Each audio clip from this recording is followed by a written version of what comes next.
Here, hello everybody. It is Warrior Wrestling Friday Night Lights. It's me, Nick Hausman, on commentary here, calling the shots. And we have in the ring right now Kylie Rae and Ray Lyn kicking things off. A big female match to start Warrior Wrestling Friday Night Lights off here. And I am joined as the bell rings by the one and only Val Capone. Val, welcome to the commentary table here tonight for Warrior Wrestling. You know, Nick Hausman, this is such a delight. I mean, wrestling under the stars, this is absolutely gorgeous. As the sun goes down, we're going to watch the action go down in the ring. Absolutely. And here you can see right off the gate, we have these two women chain wrestling here. Ray reversing this into a headlock from the side, and Kylie trying to push her off, trying to get that arm up underneath the chin of Ray Lyn here. And now you can see she's got her in somewhat a kind of a side arm bar, twisting it around, staying in control.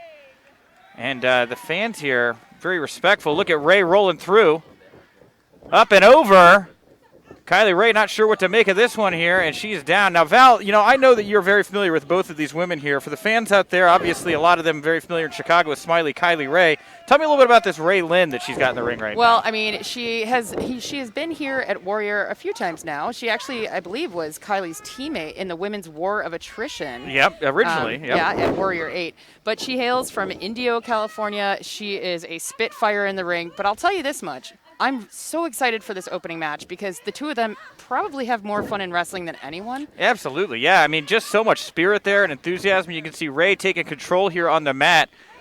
And Kylie trying to get her footing, trying to spin out of this if she can, possibly get up onto her feet, give herself a little leverage. Nice bridge there. Very unique way to get out of that headlock on the ground. And Kylie Rae gracefully working her way out of that. Yeah, Ray, Ray was not happy to get that to happen to her from Kylie Rae, excuse me. And whoa, I hate to cut you off, Val. Look at that. Kylie Rae tried to show some sportsmanship, and Ray pulled her right back into that side headlock here. The fans letting them know they're not happy to see that. Yeah, Ray Lyn not being as nice as Kylie would like. No, of course not. But Kylie's returning the favor right there. Bow still intact for those that are scoring along at home. Yeah, absolutely. And all right, Kylie with a big takedown there. Ray sitting in the middle of the ring. Kips up right behind Kylie's back and insults her right to the face. Look at that. Smiley Kylie getting a little taste of her own medicine as Ray Lyn showing her teeth there right now. Yeah, a little bit of taunting there, but Kylie staying cool and collected. Yep, and one thing to keep in mind here right now with this bout, Val, is what's at stake, right? I mean, this is a match where the women are really going to have to show that they can hang with the current Warrior Wrestling Women's Champion, Tessa Blanchard. This belt right here, obviously, you know, as being the only women's bout on the show here tonight, is really going to be it's going to be a statement maker here. I would say whoever's next in line is going to be decided. And look at that, Ray knowing this is a chance to make a statement, not holding back here, a full 5 count as she kept her foot right over Kylie Rae's head. Oh, she's got her in the corner now, continuing to apply pressure to that throat and work the wind out of Kylie's chest. And Kylie here having to find some momentum as Ray Lyn definitively in control. Yeah, and Ray Lyn trying to introduce herself to the fans here at Warrior, but I do feel as though the fans at home might have seen her before in the past. Absolutely. She's definitely been a journey woman of sorts. She's made her way all across the country.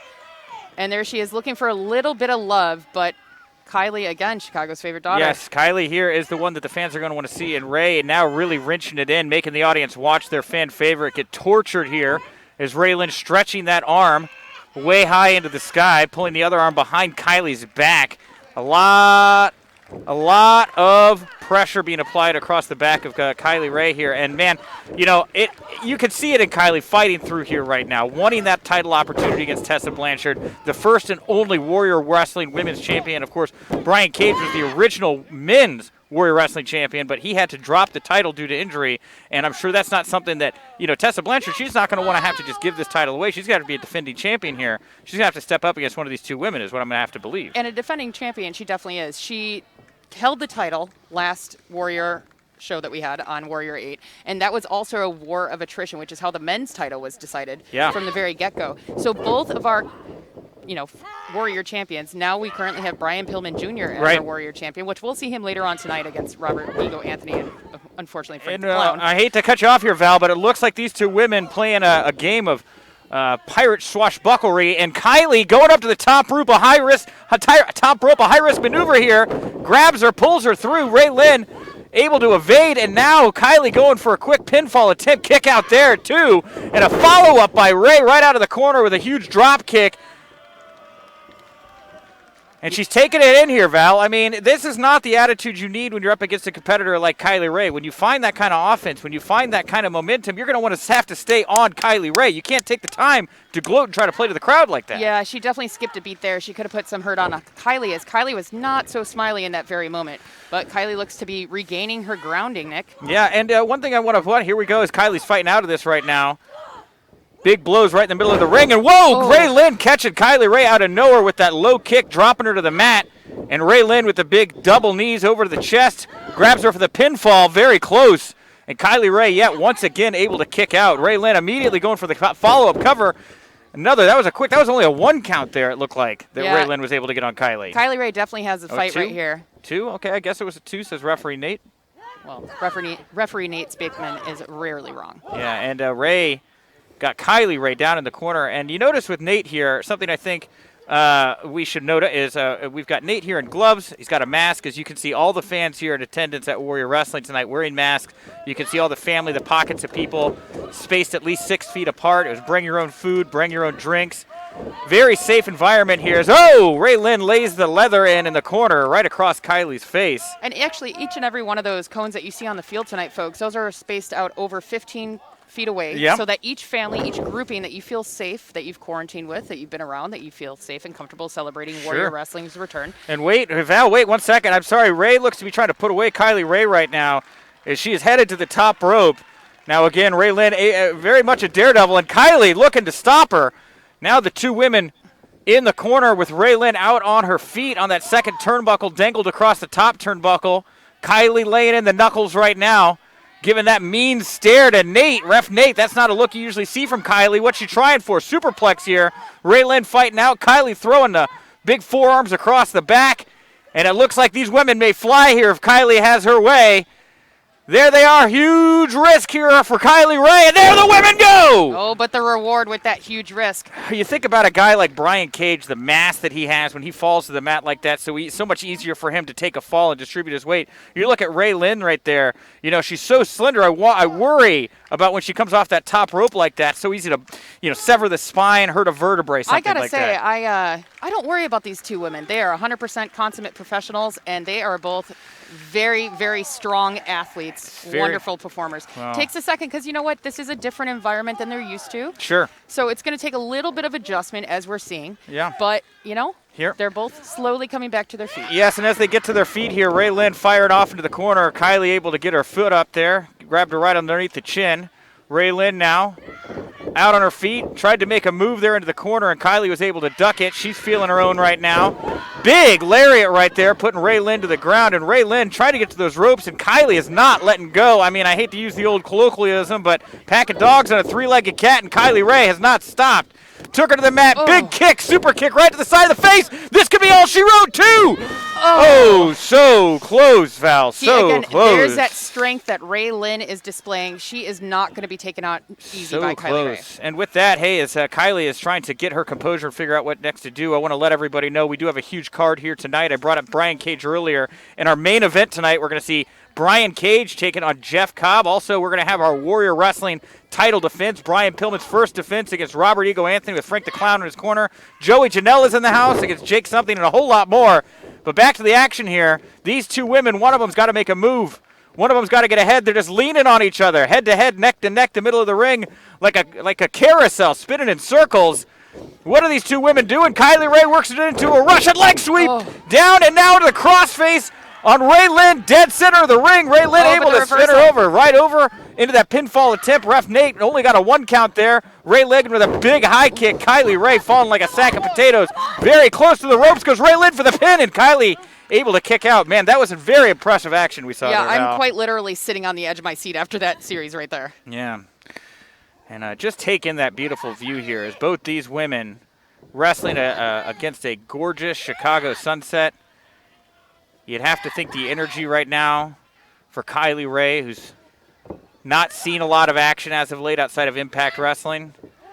Oh, Rae going for that cutter, and Kylie grabs her wrist. Ray Lyn with the toss. And there it is, the cutter from Ray Lyn. And I worry this could be it for Chicago's fan favorite, Kylie Rae. 2 count and a 3. Nope, Kylie's not going to let it happen, Nick. Not yet. She's still got some fight left in her. She is from Chicago. So well, talk to me. Kylie Rae is from Chicago, Val. I know you're very familiar with Kylie. Tell the fans out there about her history with freelance wrestling, the Chicago scene in general, as she gets beat down here right now by. Yeah, I mean, she's been a mainstay on the Chicago indie scene for a while, and she actually trained in Texas, in Houston, if I'm not mistaken. That's right, by Booker T. With Booker T, right? That's right, yeah. And she made her way back to Sweet Home and worked her way through the circuit. She started on Ring Crew. Just happy to be there, like her tagline says. Well, I don't know that she's very happy to be here right now, as Ray Lyn just treating her like a rag doll, smacking her in the face. And look at that, Kylie Rae with a quick flip, going for the 3 count, and there it is! That bridge right there led to the 3 count by Kylie Rae. She stole it right there from Ray Lyn. Look at the face, the shock, the satisfaction. Your winner and the #1 contender for the Warrior Wrestling Women's Championship, Kylie Rae! And Val Capone sprinting from the commentary table over to do ring announcing right now, announcing that win there for Kylie Rae. And Kylie appropriately, socially distancedly letting her fans know that she loves and supports them, making her way around, giving air high fives. Look at that. So much fun, Kylie Rae. We're so proud of Kylie. She's about to make a turf angel, looks like. I think turf angel. I'm with you, Val. I think it's going to be a turf angel. No, I got to say, though, I think she's just soaking in this moment because right now she has nothing but the future ahead of her. That's absolutely right. Unfortunately, Houseman, her future is to face Tessa Blanchard. That would seem to be the case here. Tessa Blanchard, you better watch out because Kylie Rae has your number right now. And we watch Kylie make her way up the stairs and into the back. Yes, ladies and gentlemen, this is, hey, we're on camera right now, Val. Everybody say hi. Hello, wave to everybody over there. Hi, folks at home. Thank you so much for tuning in to Warrior Wrestling. Again, I'm Nick Hausman. This is Val Capone. Big show for you here tonight, and we're going to roll right along into the next bout of action.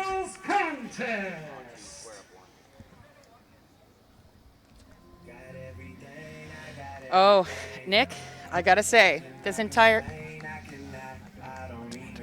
night, it's going to be so exciting.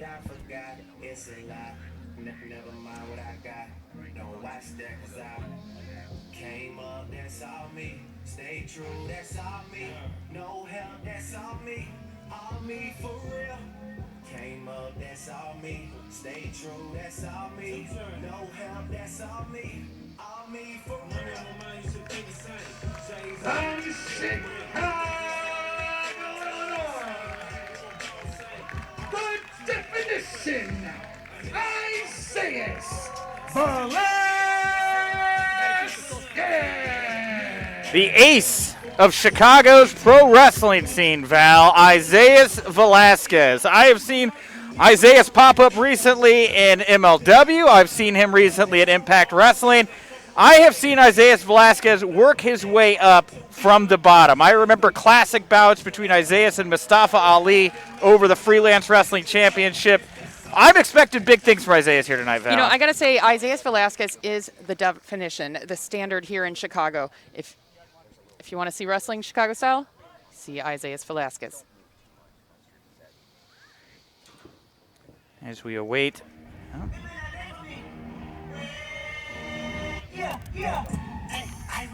And his opponent from the Hall of Fame city of Canton, Ohio, Trey Lamar.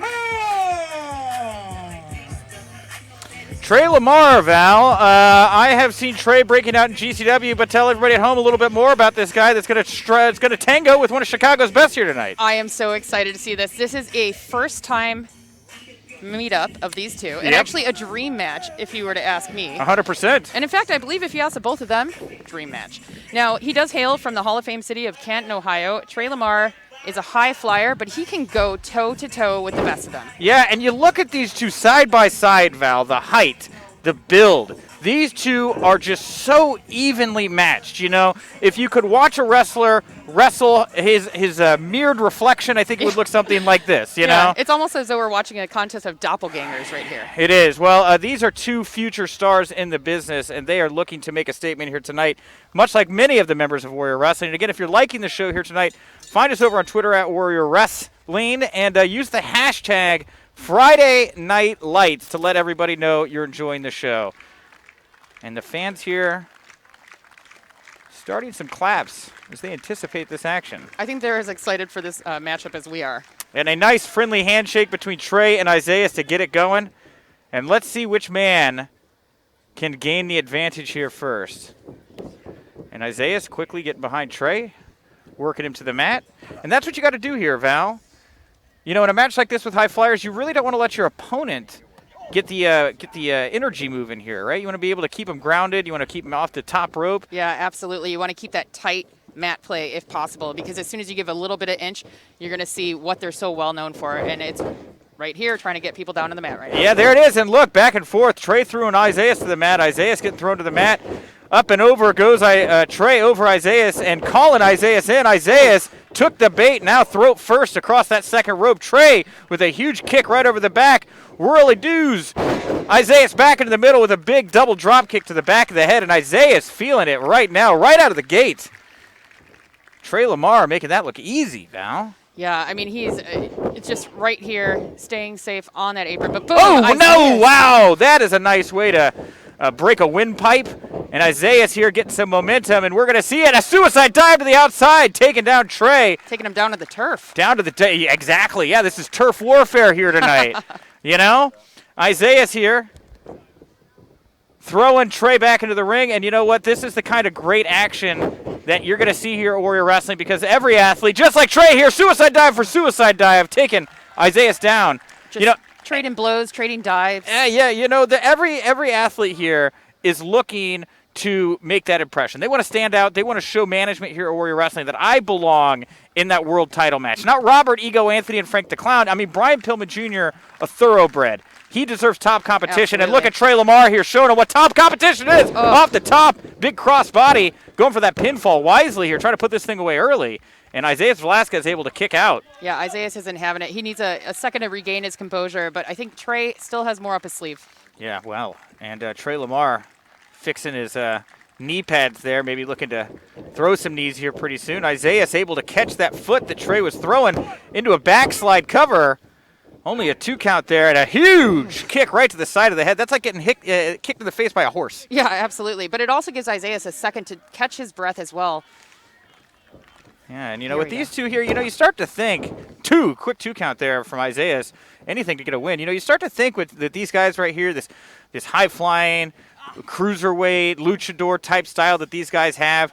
You know, does Warrior Wrestling have room for a secondary title? You know, I got to say, I would love to see it happen, to be honest with you. And this is the caliber of athlete that we have so often here at Warrior. I think it's very much deserved so. Yeah, and I mean, that's the kind of thing I'm thinking if I'm in Warrior Wrestling management right now. Watching these two go at it, they've got a very different style, stands out from the rest of the card. Isaias was trying to keep control there on the mat, but Trey Lamar able to fight his way out, and a big knee there. Isaias the first one to throw a knee right to the gut of Trey. And again, Isaias going right for that pinfall. 2 count from referee Jake right there. And back to the action again. Isaias right back to the mat, working that neck. You know, if I'm in this bout, I'm thinking you want to take out a leg, you want to injure him in the knees. Isaias here ripping at that neck repeatedly. I don't know if he's trying to injure the windpipe, if he's trying to snap a vertebrae or something like that. I was going to say, it looks as though he's trying to work the back, because you might be able to stay in it with one leg or one arm, but if your back goes down, so do you. Yeah, 100%. And Isaias here losing control of Trey Lamar as Trey Lamar able to battle his way out. Off the ropes goes Trey, and Isaias looking for that knee again, but this time Trey rolled him up for a quick 2 count again. Tons of pinfall attempts so far here in this bout. Neither man really wanting this thing to go on much longer, I think. Big blows in the middle of the ring. Isaias stutter step there for a second. Caught him. Oh, not that much. With that big elbow to the side of the face to Trey Lamar. Trey with a kick, kicking off the next punch of Isaias, and Isaias with a big chop to the chest, and he's back in the corner now. Isaias Whips Trey into the corner again. Trey up and over. And now, oh, it looked like Trey was going to go for that Pele kick, but Isaias had his number, took him down. And again, another pinfall attempt right here. Absolutely. And they're just two very smart, very high-flying, very light competitors in that regard. Like, they can just do things with their bodies. It's just amazing. And, you know, Isaias Velazquez, he's so beloved here in Chicago, right? He is. He's a very much under-the-radar guy, though. Yeah, he's been growing more, but yes, I agree with that. Outside of Chicago, you might not know him, but you will after tonight. After this kind of a bout tonight, you absolutely will. And, you know, with a guy like Isaias performing in this big outdoor arena, used to being in these kind of smaller freelance wrestling facilities, you know, you're not used to the fans being so far away. You want to feel that energy up close right now. And you see him having to dig down deep personally to find that energy to throw these punches. Trey Lamar, he's not having to dig that deep. He's just going surface level. And now they're going into clotheslines, trying to force each other to the mat. A big kick from Trey. Isaias with a boot of his own right to the temple of Trey Lamar. And Trey here trying to work Isaias to the mat this time with a German suplex type roll up and a Pele kick right there to the back of Isaias' head. And that right there, look at Isaias' eyes right there. I don't even know if he can see anything. No, he's definitely dazed right now. And wow, look at that. Seemed to, at least for the moment there, outsmarted a little bit quicker than Trey Lamar. There it was. Yep. It was a matter of time before both these men just found themselves falling face first into each other.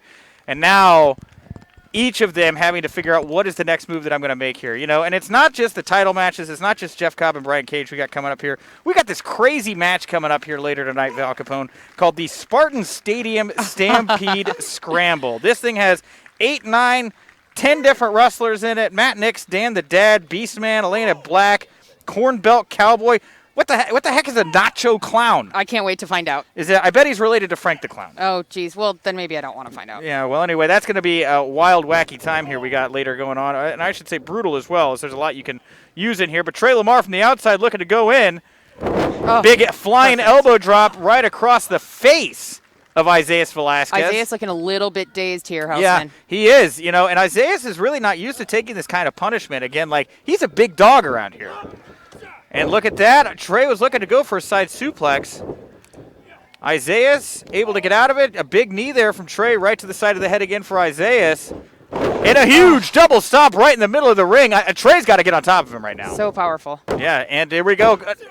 Oh, I thought it was going to be a 3. That was only a 2 there.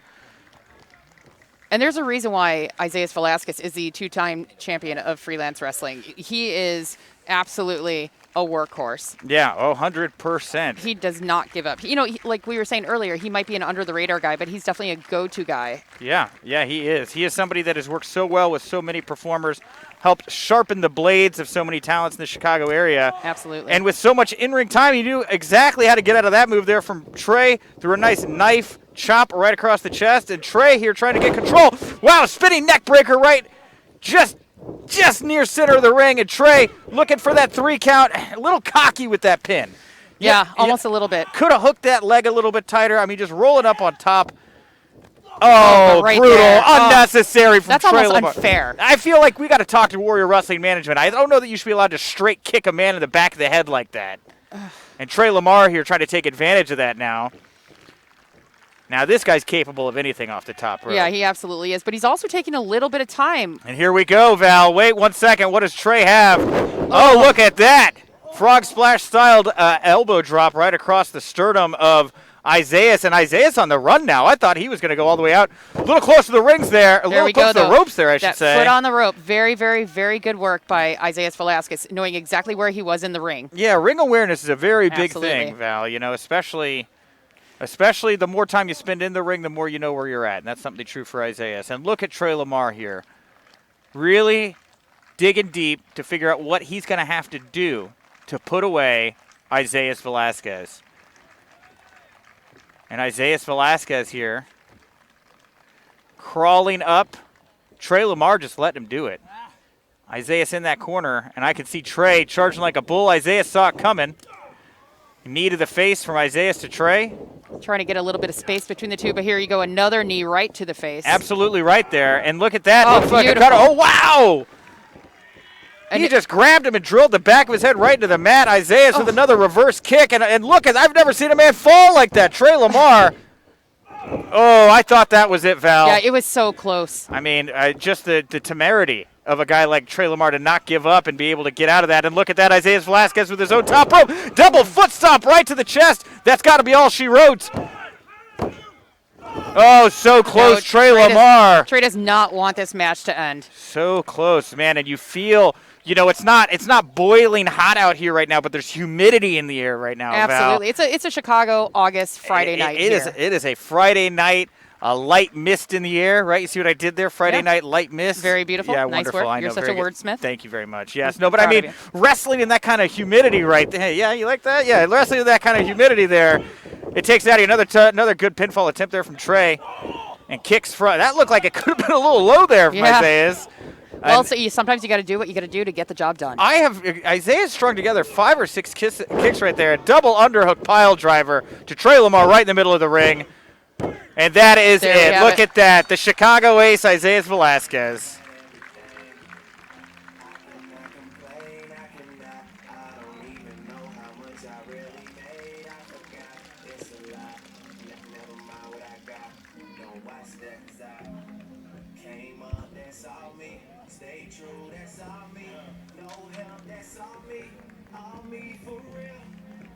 Your winner of the match, the definition, Isaias Velazquez. An incredible outing here from both men. And, again, it's like, I don't know, does this put Isaias closer to a title, or does this make Warrior management think maybe it's time for us to bring in another title? I mean, I can't see that as a bad thing, my friend. And also, Isaias has wrestled here before on one of the freelance showcases that we had early on in Warrior Wrestling. So management is certainly familiar with the ace. Well, bring them both back. I thought that was a fantastic bout. I love watching both these. That's the great thing about Warrior Wrestling. You're going to see talent that has been in its prime. You're going to see talent that is in its prime. And you're going to see talent that is nearly in its prime. And that is what you see right here with Isaias and Trey Lamar. In 3 years, these are going to be household names. Again, the under-the-radar go-to guy. Absolutely, absolutely. Well, we got a big match here coming up on the horizon. I cannot wait. 2 big men are about to come through that curtain. Sam Adonis and Lance Archer. The Murder Hawk monster. Oh, my goodness. 2 of my favorites here. And Sam Adonis obviously has wrestled quite a bit here at Warrior Wrestling. He's actually been on every single show we've had. Yeah, it's true. He's the only person that's wrestled every single show we've had. Yeah, and I think that the fans would like him to stop. Well, I feel like we are lucky that we were graced by his presence today, to be honest with you. If you're happy that Sam's here, I guess that's great, but I know that the fans don't give him a warm reception. All right, back to Kirby. Keep the wrestlers safe as well. And right now they're doing a little bit of sanitation upkeep. They're just wiping down the ropes because, as we said, it's a nice evening, but it is a hot August night here in Chicago. And with the current situation going on right now, of course, everything's going to have to be clean and wiped every single time. The following match is a singles contest.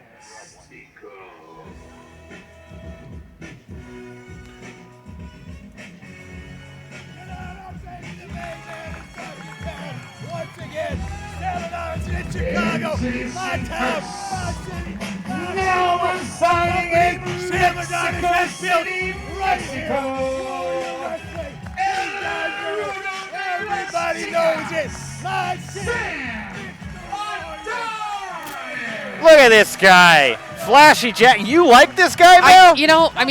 Honestly, he's a little bit contemptuous on the mic when I have to interview him, but I gotta say, I'm very impressed with his ring work. Oh, come on, Val. This guy is allowed. He's a rudos. You know what a rudos is? Yes. It's a rude person. That is, rudos is Spanish for rude person. I understand you, my dear. I speak very fluent Spanish. I know that's true. Well, there you go, speaking the truth. Yes. Yes, es la verdad, see? But, you gotta respect the man in the ring. All right, well, let's see who's got here. Well.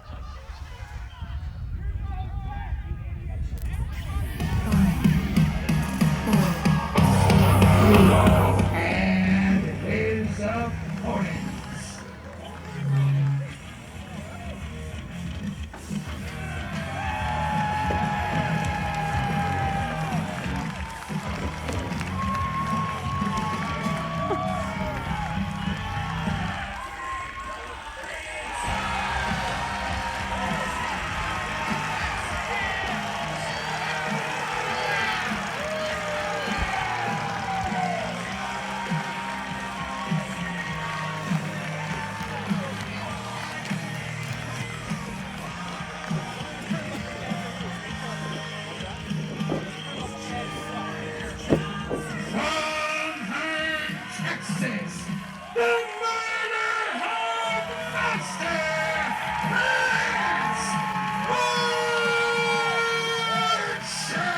See, this is my kind of guy. This is somebody that is not to be trifled with. This is the murder hawk monster, Lance Archer. For all these fans here that have wanted to see Sam Adonis get put in his place for running his mouth and acting like a jerk, thank goodness Warrior Wrestling Management had the wherewithal to put him in the ring with Lance Archer. I mean, I am a fan of Sam's in-ring work, but I understand why the fans are not so keen on him, so I'm kind of interested to see how perhaps the spine being ripped out of his this is entertaining to the fans. This is a very interesting matchup here. The two men jaw jack in the middle of the ring. Big slap there right across the face from Sam Adonis. He just wants to get it started early. And we are getting it in there. They are laying these in big elbows right to the face. Wow. Lance Archer is just having a laugh at the reaction right now. He's welcoming Sam Adonis to hit him as hard as he can right now. What an absolute psychopath. And Sam Adonis throwing all his weight right up against Lance Archer, and he's not even able to move the guy. Another time, like a train on the tracks, and Lance Archer is the cow that derailed the train. I gotta say, I don't think I've seen this happen to Sam Adonis very often. That's what I'm saying, is Sam Adonis is a big dude. He's a big, strong bully. He may have bitten off more than he could chew here with Lance Archer, but look at that. Never mind, briefly there, Sam Adonis had the advantage. Now, Lance Archer, what a run this guy's on right now. Recently signed with AEW Wrestling, currently being managed by Jake the Snake Roberts. Oh, my goodness. Legend. Can't imagine. And look at that big blow right to the side of the head. Sam Adonis up against the ropes. Lance Archer, it looked like he was going to maybe expose himself there, but Sam Adonis tried to do that flip, and Lance reached right down and grabbed my throat. And now with is he going to try to do a pinning attempt this early? I thought that was a bit foolhardy. That's a risky game right there. And a pounce from Lance Archer. Just a brutal blow from the Murder Hawk monster. Yeah, if you ever, here we go, wait, oh, I thought we were going to get an early pinfall attempt. Lance Archer was like, what do you think I'm doing? He's having way too much fun right now, I think. It's like a lion on top of a gazelle. What are you going to do, pull the lion off? You going to pin the gazelle, tell the lion he's done after 3? No, you can't do that. And Lance Archer now taking advantage of a downed Sam Adonis in the corner. And Sam is kind of laughing here. I don't know if it's the pain. I don't know if it's because he thinks he's getting in Lance's head. But I think he needs to take this seriously. Lance is laying some big blows in right there in that corner. And there is nowhere for Sam Adonis to escape to. Sam Adonis using all his might to throw, or Lance Archer using all his might to throw Sam Adonis into the corner. And Sam trying to keep Lance away from him, Sam trying to get on the attack, a little bit of breathing room between the two. How do you do that, though? Every time you think you got it, and look at that. One arm behind the back, Lance spins him around. Huge! Kind of rock bottom-esque right into the mat there. Bookend type maneuver. 2 count from Lance Archer onto Sam Adonis there. Yeah, referee Jeremy just reminding them, nope, that was only 2. Lance doesn't seem phased at all, though, to be honest with you. You know, and the thing about this, these guys right here, Lance Archer, Sam Adonis, they've mixed it up before with the Warrior Wrestling champion, Brian Pillman Jr. Both men have shown that they can hang with him. I'm sure much like we saw with Isaias and Trey in the match before, these two men are looking to prove that they can step up into that area, especially Sam Adonis. Well, look, wait 1 second. Sam, I think, thought that he was sending a signal to Lance, and Lance shooting it right back at him, saying, look, no, desperation there from Sam Adonis trying to rake the eyes of Lance Archer. And the referee, thankfully, admonishing Sam, getting him off of him, and Sam up and high onto the ropes. What is he doing here? Tightrope block, spinning into a neck breaker right in the middle of the ring. Wow, and that's the thing about Sam Adonis. You're looking at a guy there, 6'2", 270 pounds, going for the pinfall there, two count there. Should not be able to fly like that. And look at that last chancery here that Sam Adonis seems to have adapted here for himself. But it's a one-armed, it's a single underhook chancery.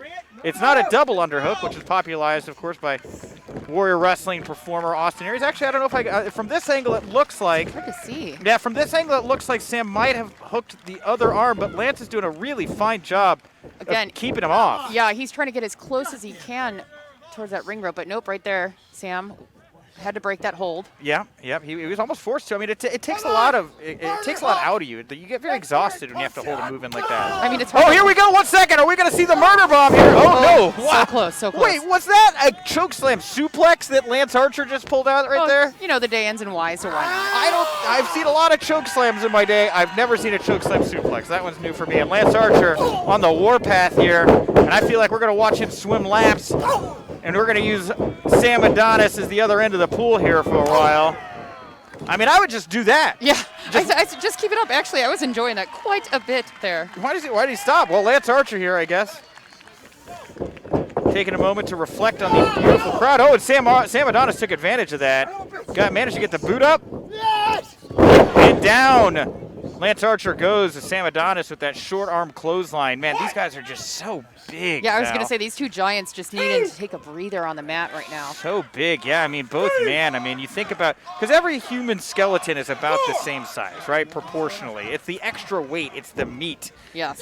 You know, and there Sam is Adonis. A lot of meat in that ring right now. And look at Sam on top here, just grounded and pounded, trying to put those knuckles into Lance's face. But Sam is almost the same exact size as Lance. Oh, Lance he's has a big, slight height advantage, big boy, and he's a big boy, and he's looking to fly here. An albatross off the ring, off the top. Oh, look at that! Oh, wow, right across the gut. Lance Archer wasn't about to let that happen. Oh, Sam just crumpling into the corner. And Lance Archer here, not afraid to go to the top rope either. But look, back to that choke slam. Is it time for the murder bomb?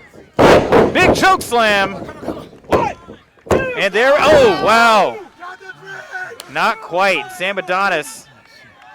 You know, he sat up out of that. I have no idea how that was possible. I have an appreciation for the way that Lance Archer has been able to manipulate the choke slam. Oh, just and using it in so many different ways, so creatively. And leaning into the ropes now. And Lance Archer draping Sam Adonis over that second rope right there, grabbing him by the back of the head, pushing his abdomen into that rope. And again, these ropes are made, these are just steel. This is just wire cable wrapped in a little bit of tape. That's what those ropes are. And Sam Adonis here, not in a good position. The crucifix that Lance Archer has Sam in coming out of the corner. Sam able to get down and, oh, whoa, that looked like a low blow. That was absolutely a low blow. And look at that, referee Jeremy, seeing it what it was. That was not an attempt to try to roll up Lance Archer. Sam Adonis, he just got out of dodge. Nick, I just try to give Sam Adonis a chance. Thank you. Monster, Lance Archer. I don't think Lance Archer's happy with that win. I wouldn't be either, honestly. Again, you know, Sam Adonis, he's come to every single show. He's had great matches here for sure, but he can't help himself. And what's he doing here? He's getting some ice. He's getting a cold beer or something to put on his head. Come on, Sam. I don't think this is the end of these two. I don't think Lance Archer is going to want to see this guy walk away willy-nilly. Oh, you gave me a low blow. Okay, fine, just walk away. No, this is the Murder Hawk Monster. And Lance Archer stalking his stalking, absolutely, yeah, stalking. And I don't know. We may see more from these two here later tonight. I mean, I mean, if I'm Sam Adonis, I'm hopping in my car and I'm taking back off to Philly tonight. Lance Archer, none too pleased. Bad night for the Murder Hall. A good night for he won. Bad night for other parts of him. All right, well, we're moving along here. Another big bout. The following match is a singles contest.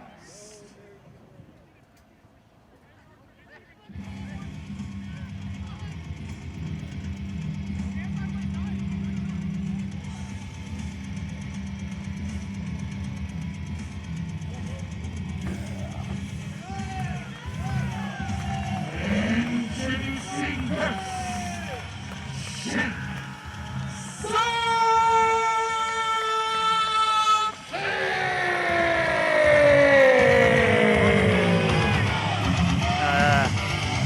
Correction there, Sam Adonis is from Pittsburgh, not Philadelphia. My bad there. If he's going to drive home away from Lance, he's going back to Pittsburgh. I don't know if you know this. He's currently residing in Mexico City, Mexico. Oh, that's true. So I was just get in your car, Sam, and leave. All right, Jake Something.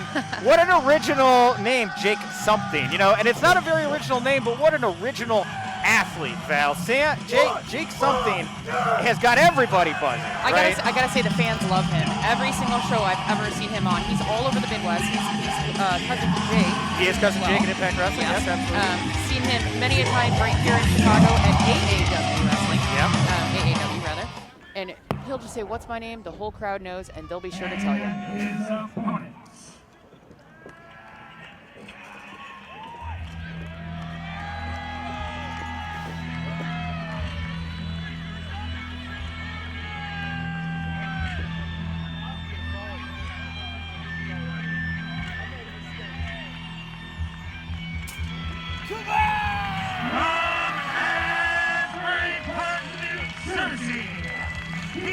There it is. Best wrestler in Japan, baby.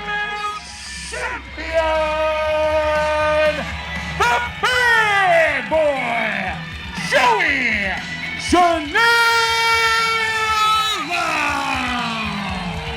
If you don't know Joey Janela, you don't know independent pro wrestling. This is the man who has taken pro wrestling by storm over the last 5 years.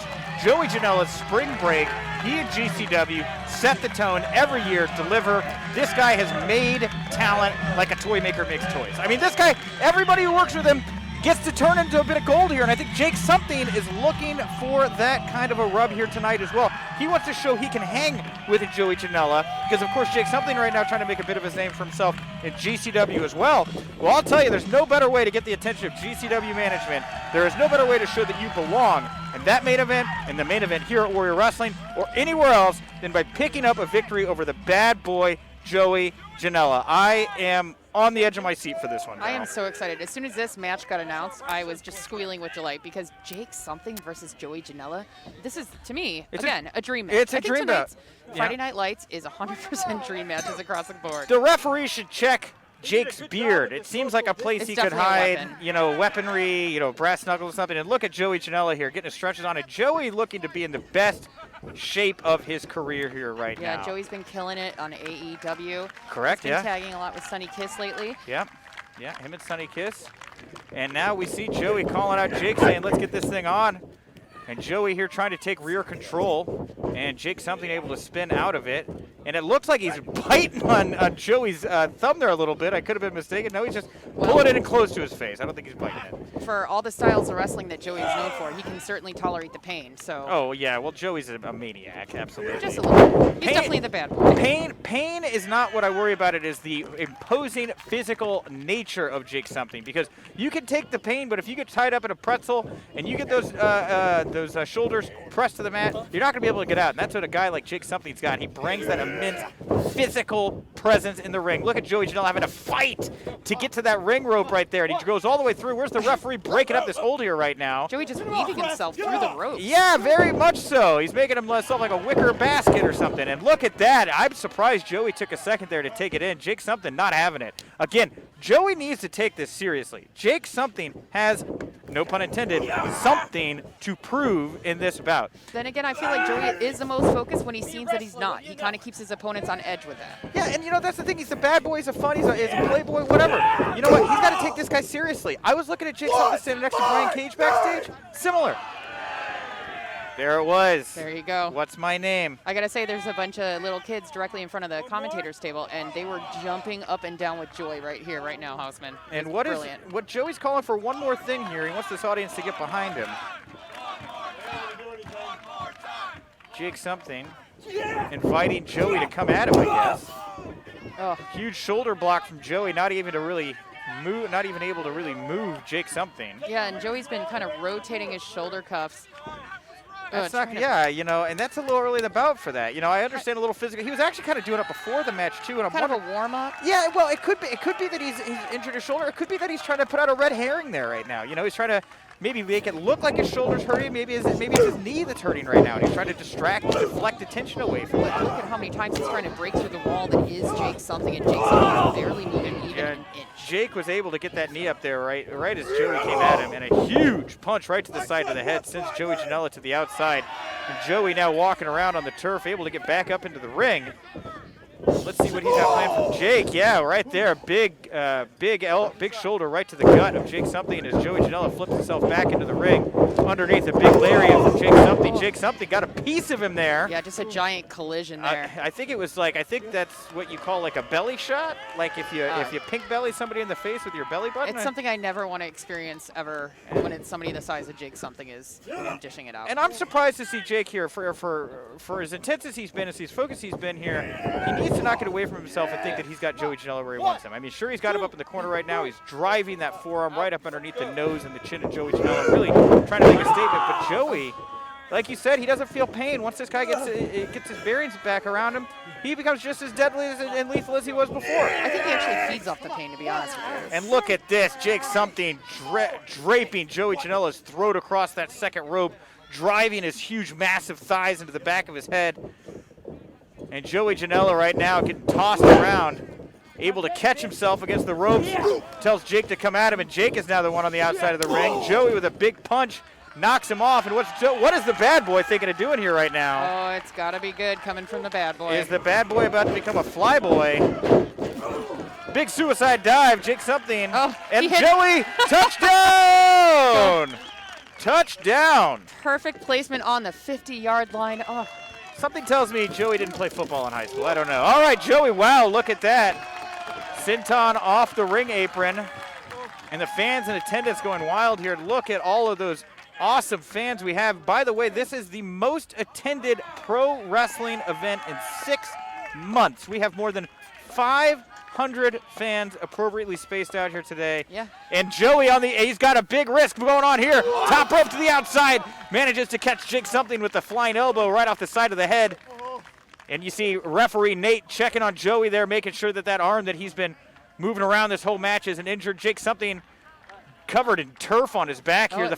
Looks like he's calling for an additional referee. We have another ref coming out here to look at Joey, and I see a third referee running from the back. Jake something being told to stay off. That's one thing that Jake does not want to do. He wants to keep getting in the mix. In fact, he's just going to go into the ring now. And again, the risk you take as a performer when you go to that top rope, when you dive to the outside, if your knee buckles when you land, you're just not going to be able to press on. And you look at Joey Janela right here, a guy who's jumped off the tops of buildings, fallen through light tubes, table after table, flaming tables, ladders, everything in between. Cars. It can take just one little thing like that, a top rope move to the getting outside. a little bit of assistance from the officials here, Nick. Are they going to let this guy continue? I mean, I haven't heard the match called yet. Are they going to take him to the back? I don't know. Is Joey going to be pressing on? And we got to remember, this is a football field, but that is turf. It is still a hard surface when you hit it. Oh, Joey here's. I'm sorry to cut you off, Al, but Joey's trying to get back to the ring right now to the best of his abilities, and you see he really can't put any weight on that left knee at the moment. And look at the bad boy here. Despite what appears to be an injury, this guy is a competitor. This is a man who wants to beat Jake something. This is Mr. GCW, and he wants to be Mr. Warrior Wrestling, and he's in the ring, and Jake something all over him like butter on a hot pancake, sliding. Oh, and he knows that the game is afoot, and the foot is going right into the knee of Joey Janela. Joey screaming in pain, Val. I can't even imagine. I couldn't even look. I had to look away. Cannot even imagine it. Jake right here coming up behind Joey. Dropping that knee. That is knee on knee. That is bone on bone. And again, referee Nate down there checking on Joey, making sure he's fine. And look, Jake's something saying, if you're not going to pull this guy, then I'm going to have to pull his leg off. And again, that is the hardest part of the apron right there, that ring apron. And Jake something. It's absolutely brutal. Yeah, and Jake something taking that. Oh, now he's getting. Oh, this is. They got to call this thing. You can't wrap this man's knee. This is just a bit too dangerous. This is way too. I agree. And look at, he's laying right on top of that DDT Pro Ironman Heavyweight Championship, and brutal.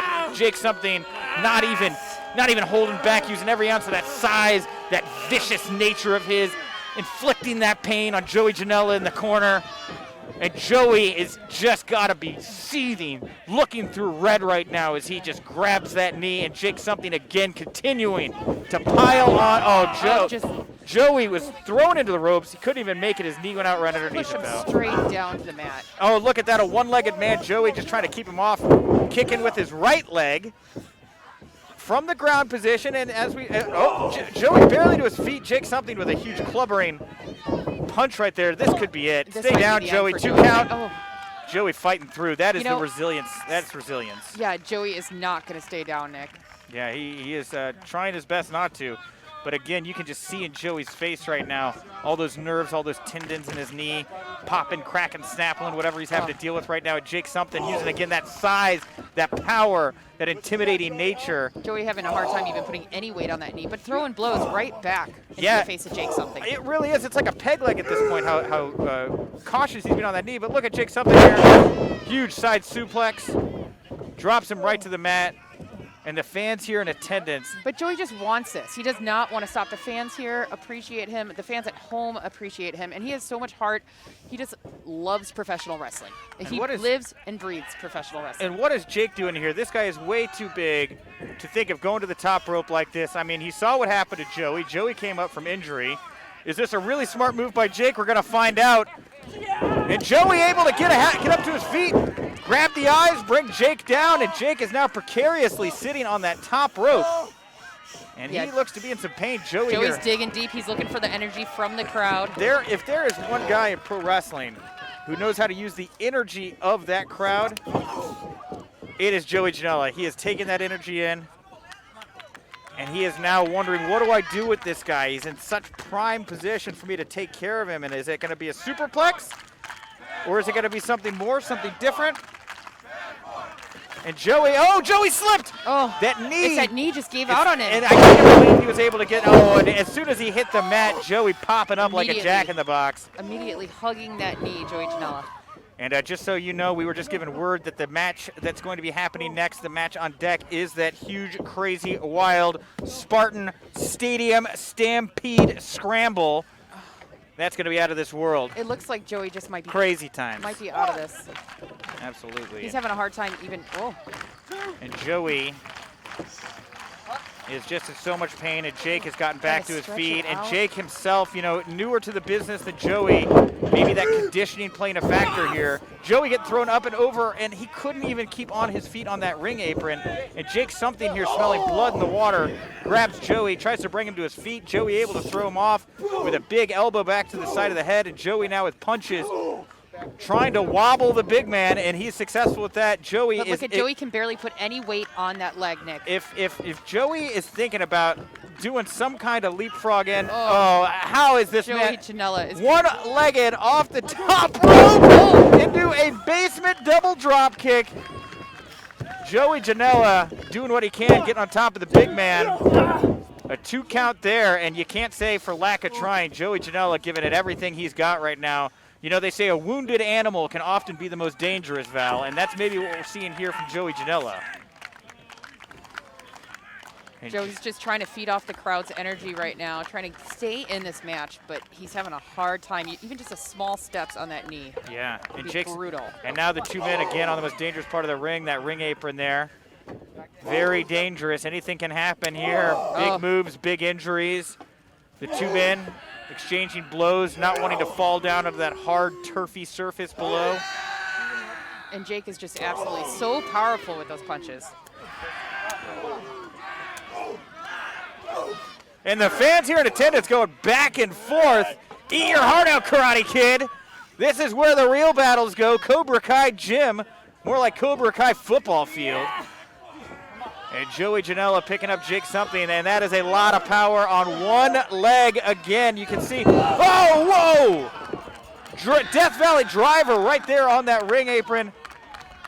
Jake something getting dropped right on the back of his head. Joey Janela giving it everything he got, and that's the kind of thing you got to do right now. This is Chicago. You got to bring a gun to a knife fight. And Joey Janela pulling out all the bullets that he's got. Very, very dangerous. You see Jake something grabbing the back of his neck there, covered, rolling around in dirt, probably some worms, pesticide. Trying to get back to the ring. And Joey seeming to get that knee back underneath him there. He's still wobbling a little bit. Trip up right there, yeah. Yeah. I think the adrenaline is starting to, Wait, kick in. Listen to those fans. Oh, the fans chanting very loudly there for Joey. And here goes Joey back up to the top rope. This guy has got to learn. This has not worked out well for you, Joey. Joey Janela. And a big hurricane rana, and Jake something rolled through. Jake something rolled through, a 2 count, but that's not enough. Sit-out powerbomb by Jake something onto Joey Janela. Joey barely able to kick out. Jake something, an unsigned specimen. Joey Janela, signed AEW wrestler. And it looks like Jake something maybe trying to send a message to AEW. What? I have never seen an elephant fly. I mean, maybe in cartoon form in Dumbo or something, but not in real life. That was incredible watching Jake something soar through the air like that. And Joey now in a very bad spot. Jake something using that size, using that momentum. And he's got a lot of it right now, going for that huge lariat. Joey Janela was able to get Joey it up with first. The surprise, but that's the thing. A big guy like that throwing himself around, a little kick, a lot of energy. And it's like you can take that momentum and you can harness it. And Joey Janela did just that. And Joey Janela now, what is he going to do to try to put this one away? Oh, Canadian Destroyer there from Joey Janela to Jake something. And Jake something, oh no. Shades of Andre the Giant, Jake something has found himself tied up in the ring ropes. Andre, can Joey get to his feet? You know what? I'm getting shades of Macho Man, Jake Roberts right now. Maybe Joey Janela is going to go underneath that ring, grab a King Cobra, and just let it sink its teeth into Jake something. I don't put it past this absolute psychopath to do something like that. And Joey now, having wrestled the large part of this bout on one leg, now sees a chance here to wear down the big man. Punches to the face, and I think that by rocking those ropes back and forth, trying to stretch out those shoulder muscles, those back muscles a little bit more. And putting the pinch on the forearms, just rendering his arms completely useless. Joey's got to figure out what he's going to do here. He's taking way too much time. And just like that, Jake something able to weave out of the way and a big sidewalk slam. And Joey again able to kick out. And I cannot imagine being Tony Khan watching one of your highly paid top performers get beaten like this. I mean, what does it do to Joey Janela's stock? If Jake something, look at this guy again, once again at the top rope. There's way too much man, too much muscle. Oh, but Joey moving out just in the nick of time. Big flying headbutt attempt there from Jake something, and now Joey Janela with a double underhook here. Package pile driver.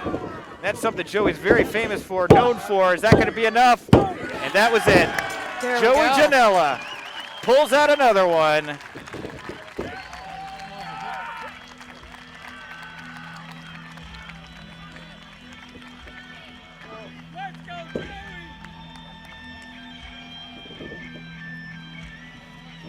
Your winner of the match, the bad boy, Joey Janela.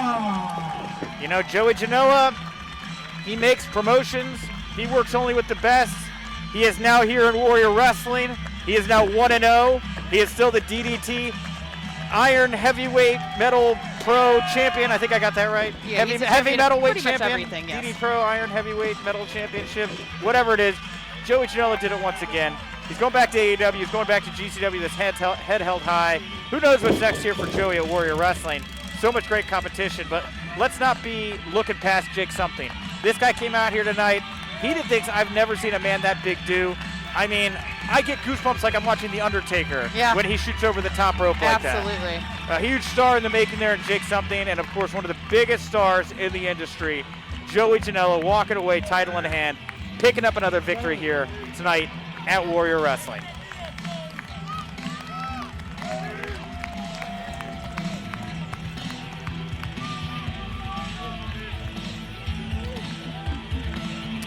Well, and like we said, up on deck, we have chaos, carnage, cacophony. I don't know how many words I can use to describe it, but it's going to be something. Yes. Killer. It's going to be incredible. Quite delightful. I'm very excited for the next match. There was a little bit of switch up in our programming right here. Yeah, that's what it happens. You know, we're working on the fly here tonight because there's literally flies in the air. Well, it's all the Friday night lights that are attracting them. And Jake something taking one more moment in there to breathe it all in. Again, this means so much to these wrestlers. Many of them have not had a chance to really practice their skills, not had a lot of time in the ring, of course, due to what's going on right now with the coronavirus pandemic. This is a huge opportunity for any of them. We know how many people are tuning in from around the world right now. We want to thank you guys so much. Again, hashtag Friday Night Lights. If you want to let everybody know on social media how you're enjoying the show, we are following that. We are retweeting you all night long here.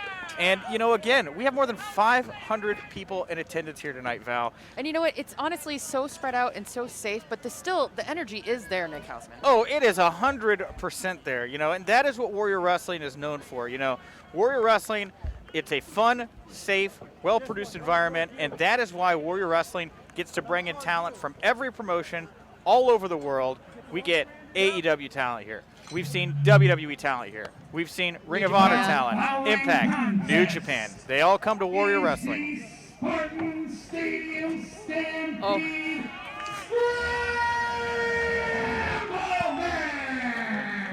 Oh, Nick Hausman. I am so very excited for this next match.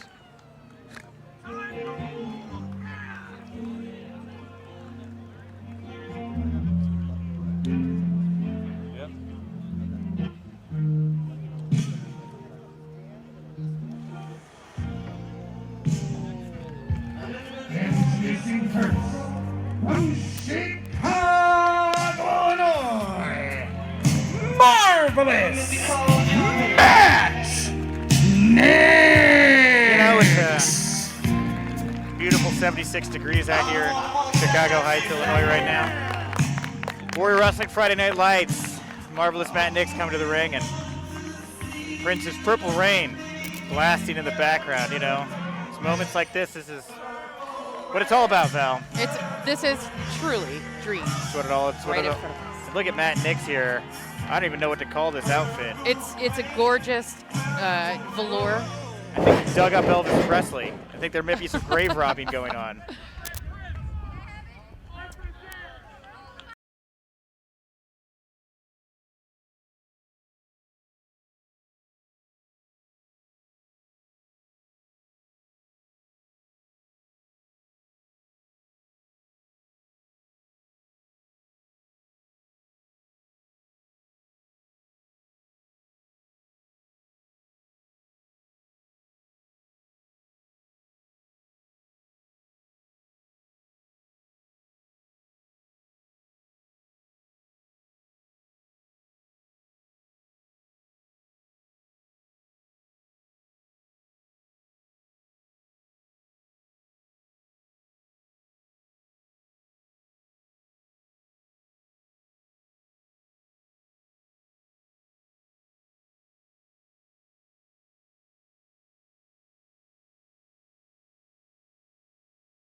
I just don't want him to look at me like he's disappointed.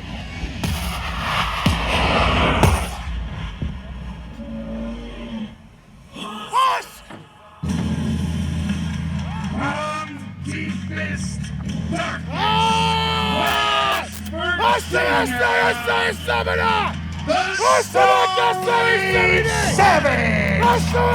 Beastman. I tried to talk to this guy backstage, and he kind of grunted at me. I try to stay away from him. Well, I was just trying to get to know everybody. Like, what's going on, guys? Hey, talk to me about what your moves are here. What should I be looking out for?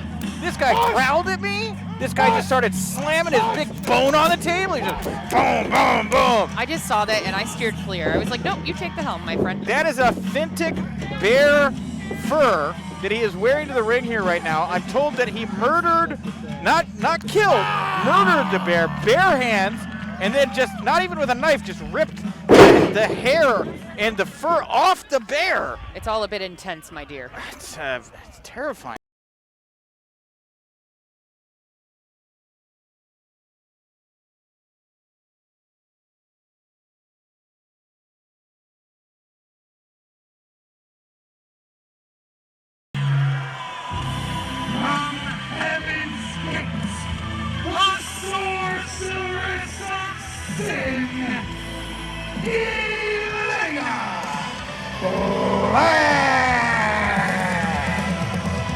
And a tiny little coffin being brought to the ring by Elayna Black. That's totally normal. I don't know what you're concerned about, sir. Yeah, I don't know. Are you just not familiar with the sorceress? This is her Warrior Wrestling debut? This is her Warrior Wrestling debut. I've heard a lot. I've seen very little. But right now, I have a shiver up my spine. I'm very intimidated by this woman. Also, it should be noted that Elayna Black is going to be the only woman in this Stampede, or Spartan Stampede Stadium Stampede Scramble. I think I got it right eventually. Eventually we got it. Eventually I got Spartan Stadium Stampede Scramble. Too many S's. I blame Principal Steve. Steve. But yes, Elayna Black here. You're very familiar with Elayna. Yeah, she's actually from Chicago, Illinois. There you go.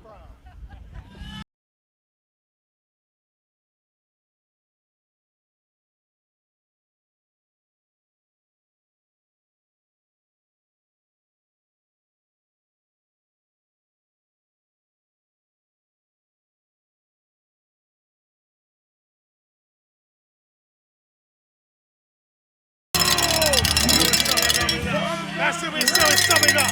That's the Husama. Husama, this is summing up.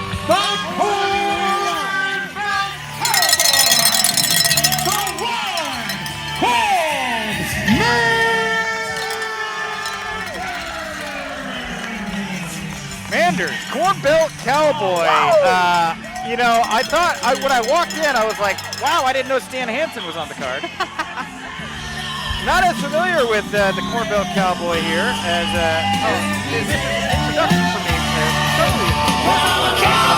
Scramble, he is quite the enjoyable man to watch wrestle, let me tell you. Manders. Manders, the one called Manders. Not from Dallas. Oh, we have another debut. In Iowa.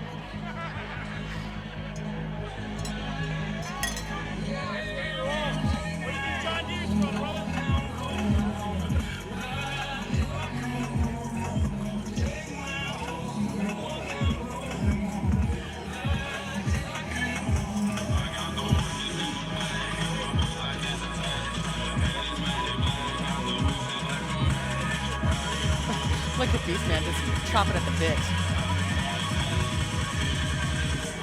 Yeah! I'm Chicago, Illinois. Yeah! My Puerto Rican cowboy. Yeah, we're all banged up today. And this guy has come to the ring, Davey Bang, chugging Bang energy drinks. He's got Bang out of his skin here. I gotta say, that's how the Puerto Rican Cowboy rolls. Davey Bang is a Chicago Zone wrestler from the Freelance Wrestling Academy. Okay. Making his debut, as I said, I got very excited. We have a couple of debuts here tonight. Dan the Dad debuting in Warrior Wrestling, Yeah. Beastman, Elayna Black, Davey Bang. I'm just so excited. Basically, most of the competitors, most of the athletes in this match. True. Making their debut.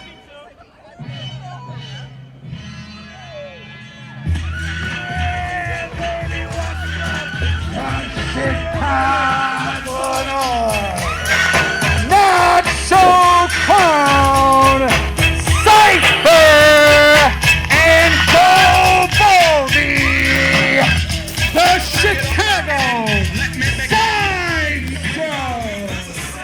The Chicago Sideshow. I'm going to guess, I know the one in the wig, that's Nacho Clown. Yes. And then the one menacingly marching to the ring, stepping over the top rope, that's Gibaldi. oh my God. And Cypher? Is he Abyss's son? Yeah, it might be. And Cypher here. Cypher on the far side of the field. You can see him right now on the main. I think he comes to us from Stranglemania USA, if I had to guess.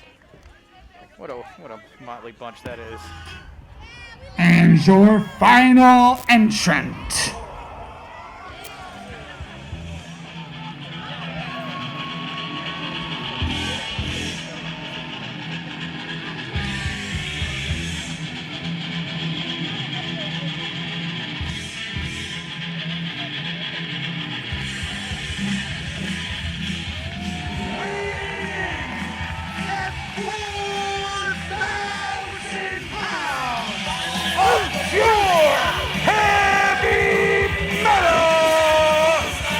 That's what I'm talking about. Pro wrestling at its finest. We're back better than ever. Who's ready to see somebody fucking die?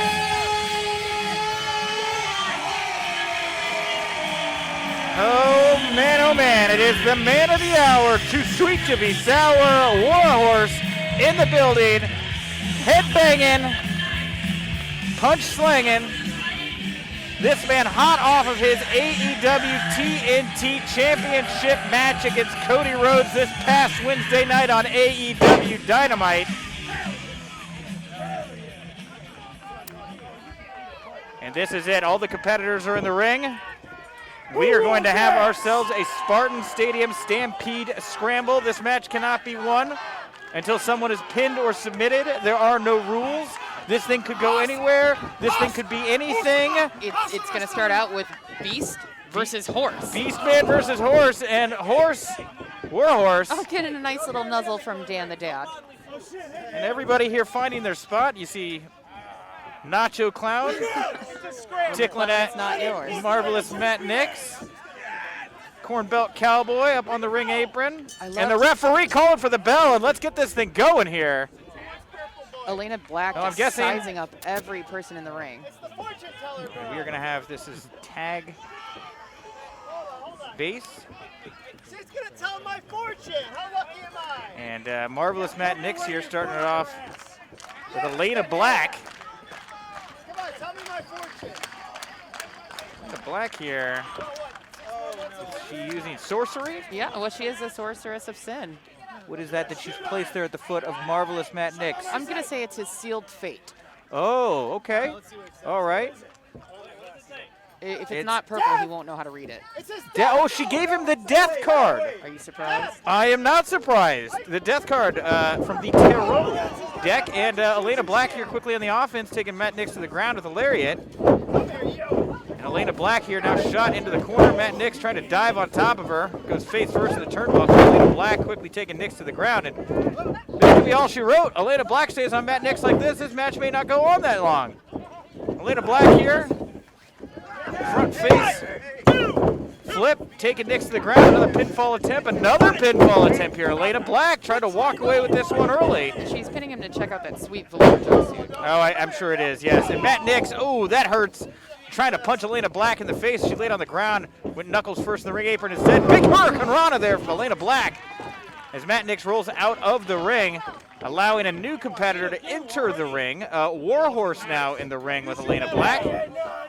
Of course, once you have left the ring, a new opponent can enter. And Warhorse spinning around Elayna Black. Big headbutt there. And Elayna Black went down hard. And Warhorse here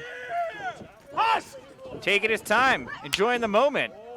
Elayna Black with a sharp chop across the chest there of Warhorse.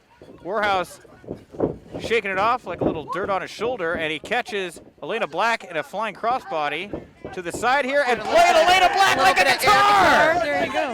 Is that Elayna guitar. Is that an air guitar? Is it an Elayna guitar? And Warhorse is done with it. He's had enough. I guess that's I'm surprised to see that Warhorse is doing with these shenanigans here. I thought that Cody Rhodes going toe-to-toe with him, he'd have walked away with something. I don't think it's shenanigans. I think it's just that he's ruling ass. Oh, I apologize. It's okay. You're right, Val. You're blinded by the Friday Night Lights. Well, you're right. Warhorse ruling ass. There it is, ruling some serious ass indeed as he plunges Elayna Black into the apron. Elayna rolling to the outside, and now we have Cypher in the ring, and so is Nacho Clown. The Chicago Sideshow Freaks. We've got Cypher and Nacho Clown going head-to-head. Gibaldi, wow, you might be right. He might be the son of a bitch. He looks like this. He looks like, Abyss, Kane, some giant freakish man, and Warhorse biting the hand of Gibaldi. Dan the Dad yelling at him from the apron saying, "No, that's not nice." And so what is this? These three get to work as a unit. Gibaldi, Cypher, and Nacho Clown. They work Warhorse out of the ring. Kind of Freebird rules. This is what we're going. I think they're allowed to act as one single person. These are BattleBot rules. It's the Voltron of the Chicago side. And Dan the Dad is not having business. He means business. I think that he saw these kids throw a Frisbee onto his lawn, and he's like, that's now my Frisbee. Oh, wait, the three of them confronting Dan the Dad. What are they? Oh, wait. Oh. And it looks like Nacho Clown. They're throwing around the nose of Dan the Dad. These clowns they're just being clowns. They're just being clowns. They're throwing around. And you know what? Dan the Dad better get his nose back. You can't, without your nose, you can't smell. He's just going to ground him. Oh, okay. Oh, Gibaldi. Just looking for a snack right there. Yeah, look at Dan is, What is Dan the Dad? Nobody ever wants to see that happen, my friends. Dad's taking his belt off.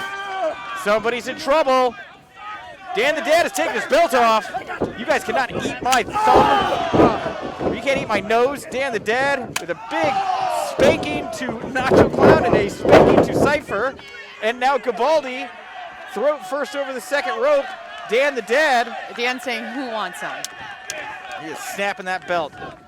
Oh, big belt spank from Dan the Dad to Gibaldi. You don't want to mess with Dad, you know? And Davey Bang perched precariously on that top rope there, looking down on Dan the Dad. Davey's not sure what to do. He's all hopped up on Bang, but he feels like he might get, grounded for the rest of summer. And Davey Bang up and over Dan the Dad here trying to pitch Davey Bang into the ropes. Davey Bang springboarding off, sending Dan the Dad to the ground. And now off goes Davey into the corner. A big flying lariat. Dan the Dad scrambles back into the middle of the ring with Davey Bang high off the top of the flying clothesline, taking down Dan the Dad. Hold on here. And now comes in the Corn Belt Cowboy, the man they call Manders. I'm a cowboy. He is a cowboy. He's the a one cowboy. Called Manders. Oh, these are two cowboys. Who's going to take their horse to the Old Town Road here? We have the Corn Belt Cowboy, and we have the Puerto Rican Cowboy. Okay. Oh, they're going to do cowboy stuff here. Looks like we're going to see them take some paces and fire their guns at each other. 1, 2, 3. Oh, Corn Belt Manders there. I think he was a little fast. You know, but thankfully these are just finger guns. Just finger pistols. But it looks like there may be more to this, Val. Are they just finger pistols? Oh, hey, Davey Bang is ready. Look at that, Davey Bang holstering his pistols. Showing off a little flash here. The Corn Belt Cowboy did not take too kindly to it. Was looking for a big back elbow to the face. Yeah, I think Manders is not a fan of all that denim. No, I would think so, not either. And Manders here, oh man, Davey Bang making the mistake, trying to throw himself right at. And Manders picking him up over his head. Look at that strength, that raw power, as he just keeps him up there and drops him to the mat. That is a big, scary man. Kind of reminds me of the Butcher from The Butcher and the Blade. Big, imposing, burly-chested, and now Marvelous Matt Nix thinking it's going to be best to get back into this match, what you got to do to win, but not having much success getting one over on the Corn Belt Cowboy. Oh, there we go. A little hop and shuffle brings the Cowboy to the ground, and a flatliner there from Marvelous Matt Nix taking Manders down, and Nix now back in control of this bout. Or honestly, not back for the first time in this bout. I mean, he was enjoying that split second of safety, but here we have. And now we have Beastman in the ring with that huge bone, and that thing is, I mean, that's like a brontosaurus thigh bone or something. It's some big crazy thing, and all these men on the outside now trying to figure out what do we do with this Beastman. And Beastman, no way, Beastman to the outside. No. Look at Nacho Clown just running as far as he can away from the ring. 300+ pounds. Firing off in between the second and third rope, driving all of that weight, all of that pressure. Can somebody check on Matt on Nix? the mat? Well, I mean, I think I see somebody checking on Matt Nix right now. His name's Beastman. Oh, yeah. He's like, I'm checking on you. You don't seem so good. Cool, I'm going to beat you up some more. And Matt Nix just keeps on rolling like a barrel going down Niagara Falls. And he's still rolling. I think he might be somewhere near the end zone right now. Well, Beastman now turning around to a big Davey Bang splash. And that was no good. Beastman catching Davey right in the air.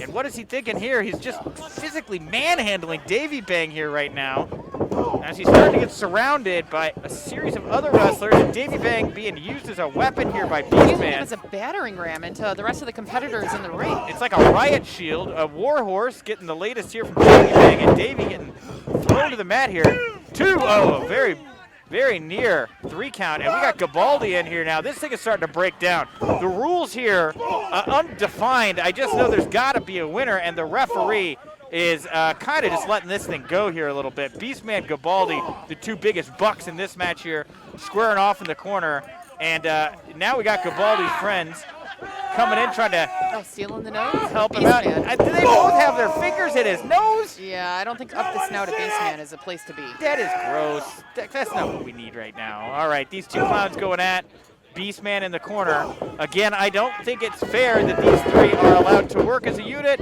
but that's Warrior Wrestling Management. They seem to think it is. All right, and Beastman now feeling the effect, and Cypher and Nacho Clown. Nice crowd chant for Nacho. Oh, sure, yeah. Who doesn't love the clown? And Gibaldi sending Cypher a big jump using the back of Nacho Clown as a springboard. And Gibaldi looking to pick up Beastman right there. Wasn't able to keep him like yesterday's trash. Yeah, I don't think he was able to get him fully up for that body slam, but he did get him up and he dropped him. And Davey Bang now, huge double drop kick off the top rope, able to take down Gibaldi's buddies there. And Gibaldi didn't even see it happen. He's turning around and he's staring down Davey Bang now. And he's like, what did you do? Those are my friends. Well, don't worry. Davey Bang is about to get all sorts of banged up. So Davey Bang here reaching for his spinach to his Popeye and his Bang energy drink. And he is going to try to dent the armor of Gibaldi here with chops. This seems like a mosquito attacking a water buffalo. Why would Bang do that? Yeah, he's got to use that speed. He's got to use that flying technique. Gibaldi here with one big blow like a baseball bat, able to take down Davey. Davey, of course, right back up with more intensity here right now, but Gibaldi just so much bigger than he is. Oh, wow, what height there from Davey Bang, able to get the foot up and kick to the side of the face of Gibaldi, and now comes in Elayna Black, running knee to the corner. And everybody, including Warhorse, now getting in the action with a big lariat taking down Gibaldi. Some headbanging action to follow. Now we got Elayna, Davey, Warhorse, Davey, and Elayna taking out Davey and Warhorse. She ain't having any of it. Using her sorcery to cast a spell across the cheeks and the face of these two men. Double spear from Elayna Black. And Marvelous Matt Nix coming in here, and we are back where we started with two original competitors in this bout. Matt Nix using what it looked like some kind of Super Saiyan power to take down Elayna Black. The Corn Belt Cowboy Manders now with a big running power slam into the corner on Matt Nix. Drives him right into the middle of the match. Shades the British Bulldog right there. Well, up to the apron climbs Dan the Dad. And Dan the Dad has been mysteriously a little... He's been having a cup of Earl Grey, if I'm not mistaken. Well, you know, you got to read the newspaper. You got to read the newspaper, and then you got to get back to action. And look at that big rocking, dropping punches to the side of the face of Manders. Dan the Dad going to town, getting Manders rocking and rolling. He's wobbly now. Dan the Dad taking a big sip of Earl Grey tea. Is that what you said? It might be Earl Grey, but then again, it is a little bit late in the evening for that, so maybe it's a little bit of decaf. And what is Manders doing here? He's taking a bit. Oh, he does not like what he tasted there. Any whiskey in this? And yeah, it was definitely Senka. Oh, okay, gotcha. All right, well, not feeling it. Dan the Dad out of the way. And he is now throwing his own running uppercuts into Manders in the corner. Dan the Dad trying to get some momentum off the ropes, and he was cut off. He was shot down there by Manders. And I was surprised here. Dan the Dad looking to be some kind of suplex. He's got a draping flatliner from Dan the Dad onto Manders. And who would have thought Dan the Dad here, the one running the show? I guess, his kids. They know. Well, he's ahead of this household. And Gibaldi picking up Dan the Dad, and this is not a good place to be if you are Dan. He's getting battered around like a Pinewood Derby car, a poorly made Pinewood Derby track. Monkey flip there from Nacho Clown, Cypher onto top of Dan the Dad. Beastman back in, cuts between the Nacho Clown and Cypher, and once again the two big men in the match, Beastman and Gibaldi, and Beastman was able to get up Gibaldi. That is about 600 pounds of flesh and bone and muscle, and a fall-away slam from Beastman to Gibaldi. I cannot, just rolling everywhere. Cannot even believe it. And look at this huge hunk of a man. Manders from the top with a huge moonsault right across the sternum of Gibaldi. And look at these hosses throwing down here right now. This felt brutal from here. It's like a bullfight if there was no matador. It is just bulls, and they are hitting each other. And to the side of the head, trying to assert dominance. A big kick there from Beastman, thrown around by Manders. Manders throwing those lariats. Shades of Stan Hansen. All the way to the mat goes Beastman. Beastman rolling out, looking for that bone. Well, he's going to need it. Needs something here to even the score as Manders just, a huge spear through the second and third rope, taking Beastman all the way to the ground. And these two are out. And we got to see somebody get in this ring and try to assert themselves so that they can pick up the victory here. Elayna and Davey saying maybe we could be the ones to put this thing away. Davey shoots Elayna up. Elayna with the Rough Rider dropping that leg drop right over the throat of Davey Bang. Davey able to kick out of it just barely there. Yeah, well, they know each other so well as they both came up from the Freelance Wrestling Academy. Very true. And the Freelance Wrestling Academy, very tight group of people there. Very small space. Very selective about who they bring in. Davey Bang, obviously a shining star. And look at that with a huge frog splash right off the top. On the top of Elayna Bang. There it is, the Freelance Wrestling founder, Matt Nix, push him out of the way, trying to get the pinfall on Elayna Black. This is the guy who runs Freelance Wrestling. Yeah, absolutely, and he's also the guy that was dealt the hand of death for Elayna. Warhorse slid right underneath that lariat from Nix. Nix put the hands up, and he's firing off with some sumo-styled shots to the chest. Warhorse looking for that German suplex, but Nix was able to roll through. Nix again. Oh wow, big palm thrust right to the schnoz, right to the nose of Warhorse. Warhorse now up on that top rope, and Matt Nix trying to figure out what can he do with it. Warhorse here doesn't seem to think, he does not want to go along with whatever Nix's plan is. Big headbutt, and Warhorse, could he be looking for that huge flying elbow drop that we just saw on Dynamite? There it is, the Warhorse, raining from the sky, and the winner of the Spartan Stadium Stampede Scramble.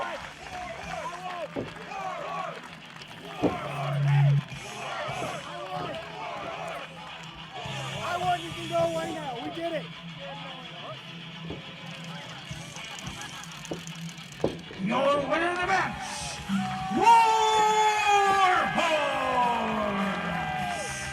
Well, the Warhorse's good run continues to get better. But thank God it's over.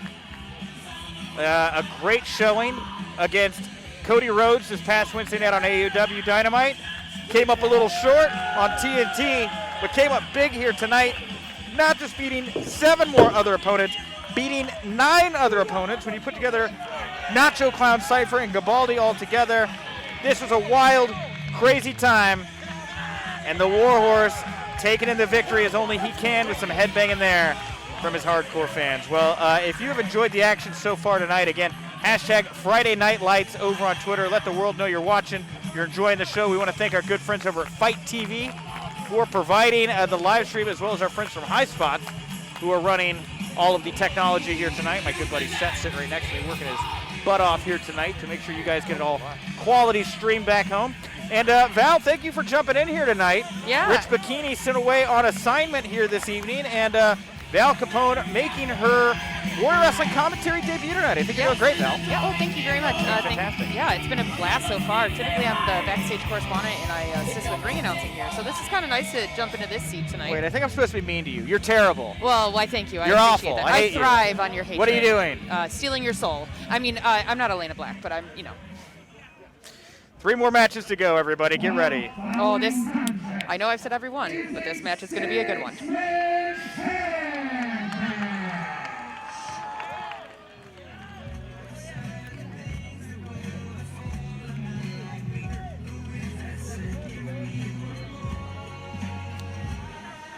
Let's go!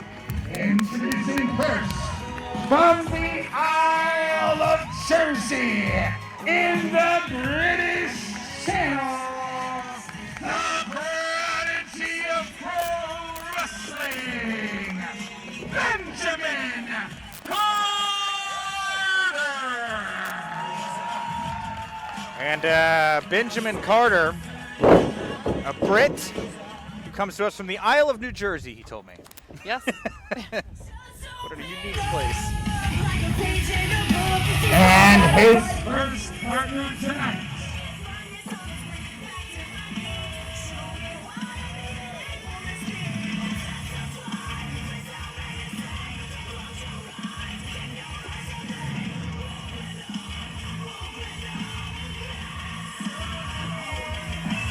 From Jackson, Tennessee,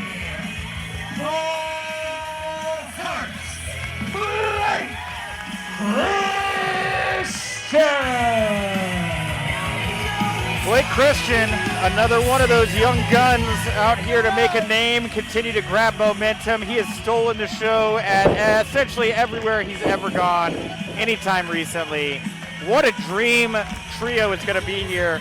Blake Christensen, Benjamin Carter, and the man who is about to come out that entrance ramp next. And their partner.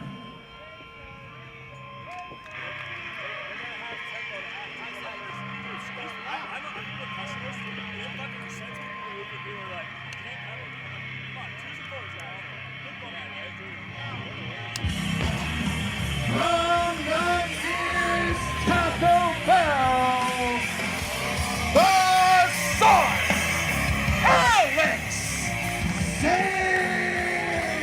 WrestleMania interest. Well, it's time to run for the border. Absolutely. As Alex Zayne, of all of the young talent that has broken out in recent years, I think Alex Zayne may be my personal favorite. I think it's the size, I think it's the athleticism, I think it's the look, and I think it's the crazy factor. Because if you watch GCW's backyard wrestling shows the last few years, it's been Alex Zayne that steals the show in a crazy environment like Every that. time. Every time. Dream team right here. And their opponents.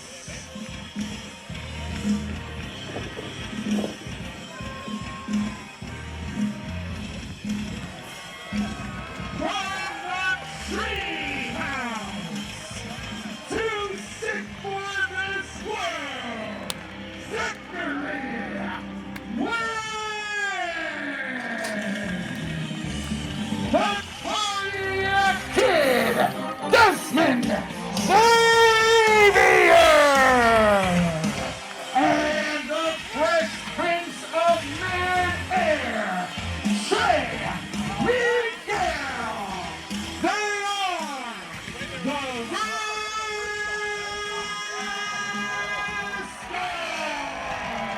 You know, Sam Adonis has been on every Warrior Wrestling show, but for my money, an entity that defines this promotion is the Rascalz. We've seen them in a 4-man match against Brian Cage. We've seen them team up as a trios against Team Chaos, Amazing Red, Rocky Memero, and of course Will Ospreay. These guys can do it all. There is nothing. It is pure go, no stop from beginning to end. This thing, I mean, you've said dream match all night, and I don't want to beat a dead horse here because we just saw some cowboys and they've got horses out back, and I'm not gonna let them think I'm going after their horses. No, but this right here, I mean, what an amazing group of talent this is. I've been sitting here just rocking back and forth with excitement at these two tag teams. Like, this is insane. Just the three that we see on the screen right now. Just Benjamin Carter, Blake Christian, Alex Zayne. Those three alone, such amazing individuals. I'm so excited to see how they work together as such a cohesive unit as the Rascalz. Very good point, Val, because we have three great performers here. Wait 1 second. This is going to be. You can hear that crowd there. I can feel the energy. The horns. Oh, the Vuvuzelas have arrived. This is the most energy I've felt here tonight from the Warrior Wrestling fans. It's hard to capture that intensity when you're in an outdoor venue like this, but it is there right now. These fans know what a special match they are about to be given. And Val, I think you were great to point out before I went on to that little rant about our fans here, about how it is Blake and Alex and Benjamin that are going to have to prove that they can work as a team against a well-oiled unit like the Rascalz. Here we go. Zachary Wentz shaking everybody's hands. Looks like we're going to have a good, clean, fair, fun contest. Let's see how long that lasts. I was going to say. Benjamin and Zachary Wentz here finding their way to the middle of the ring. Zachary Wentz spinning that wrist of Benjamin Carter's around. Benjamin Carter able to flip and flop and get his way out of it. Now he's in control. Zachary Wentz and of course, rolling. Benjamin Carter, he has worked at a lot of promotions in the U.S., but he is from the Isle of Jersey. He is, not yes. New Jersey, but Isle of Jersey. And look at that, Zachary Wentz taunting the Isle of Jersey in there, and Benjamin Carter. Already the cardio is kicking in here. I run like this one day, and I'm winded for the week. Nice side kick there from Zachary Wentz, double boot to the back of Benjamin Carter. Benjamin Carter goes to the outside, trying to get it together, and now we got Blake Christensen in here. Nice, very smooth Hurricane Rana on Zachary Wentz. And Zachary Wentz able to get back into the ring before Blake could shoot over the top rope. Another Hurricane Rana here by Blake. And Zach this time going out of the ring. Is he going to get back in? He tried to, but outside goes Blake Christensen with a suicide dive of his own. And Zach and Blake now on the outside. Blake throwing Zach back into the ring. And also great job by the fans to reacting to the action outside the ring and safely, safe socially distancing. distancing, keeping the athletes safe. 100%. Dezmond Xavier there, like a firecracker, popping over that top rope, getting the better of Blake Christensen with those thighs as he throws him to the mat with that Hurricane Rana of his own. Dezmond, Blake, Dezmond up, able to get over once again. Blake Christensen this time. And now we see Dezmond Xavier with that patented spin out Hurricane Rana from the ground and makes it look easy. You know, it looks like he's just getting warmed up. It's just effortless. A stroll in the park today. He's just having more fun than anybody else. Yeah, absolutely. And look at that nice swift kick to the chest of Blake Christensen. Blake Christensen hitting the mat. Dezmond Xavier, he knows where that camera is. He certainly does. Knows where that camera is. And in comes Alex Zayne. Now, the biggest man in this bout by far. Zayne is going to take that power and that athleticism, and look at that. He's able to catch Dezmond Xavier out of midair, throw him up on his shoulders. Xavier had no idea what was going on. Alex Zayne up over, and no way he's going to let himself get taken advantage of like that. Face first into the mat. And Alex Zayne hasn't had much time off this year. He did start his year out on that tour of New Japan. Yes, and I should note that move there from Alex Zayne is called the Baja Blast, one of his mini moves that he's named after Taco Bell maneuvers. Hopefully we'll see the Crunch Wrap later. And Trey Miguel here now on the apron. He's got a hold of Zayne. Nice swift kick there to the temple, and again down goes Zayne there. A lot of Hurricane Ranas in this bout, a lot of spinning, flipping maneuvers. Another one there from Trey Miguel. Keeps his legs wrapped around Alex Zayne's head. Tries to tweak that neck before a stiff stomp to the chest.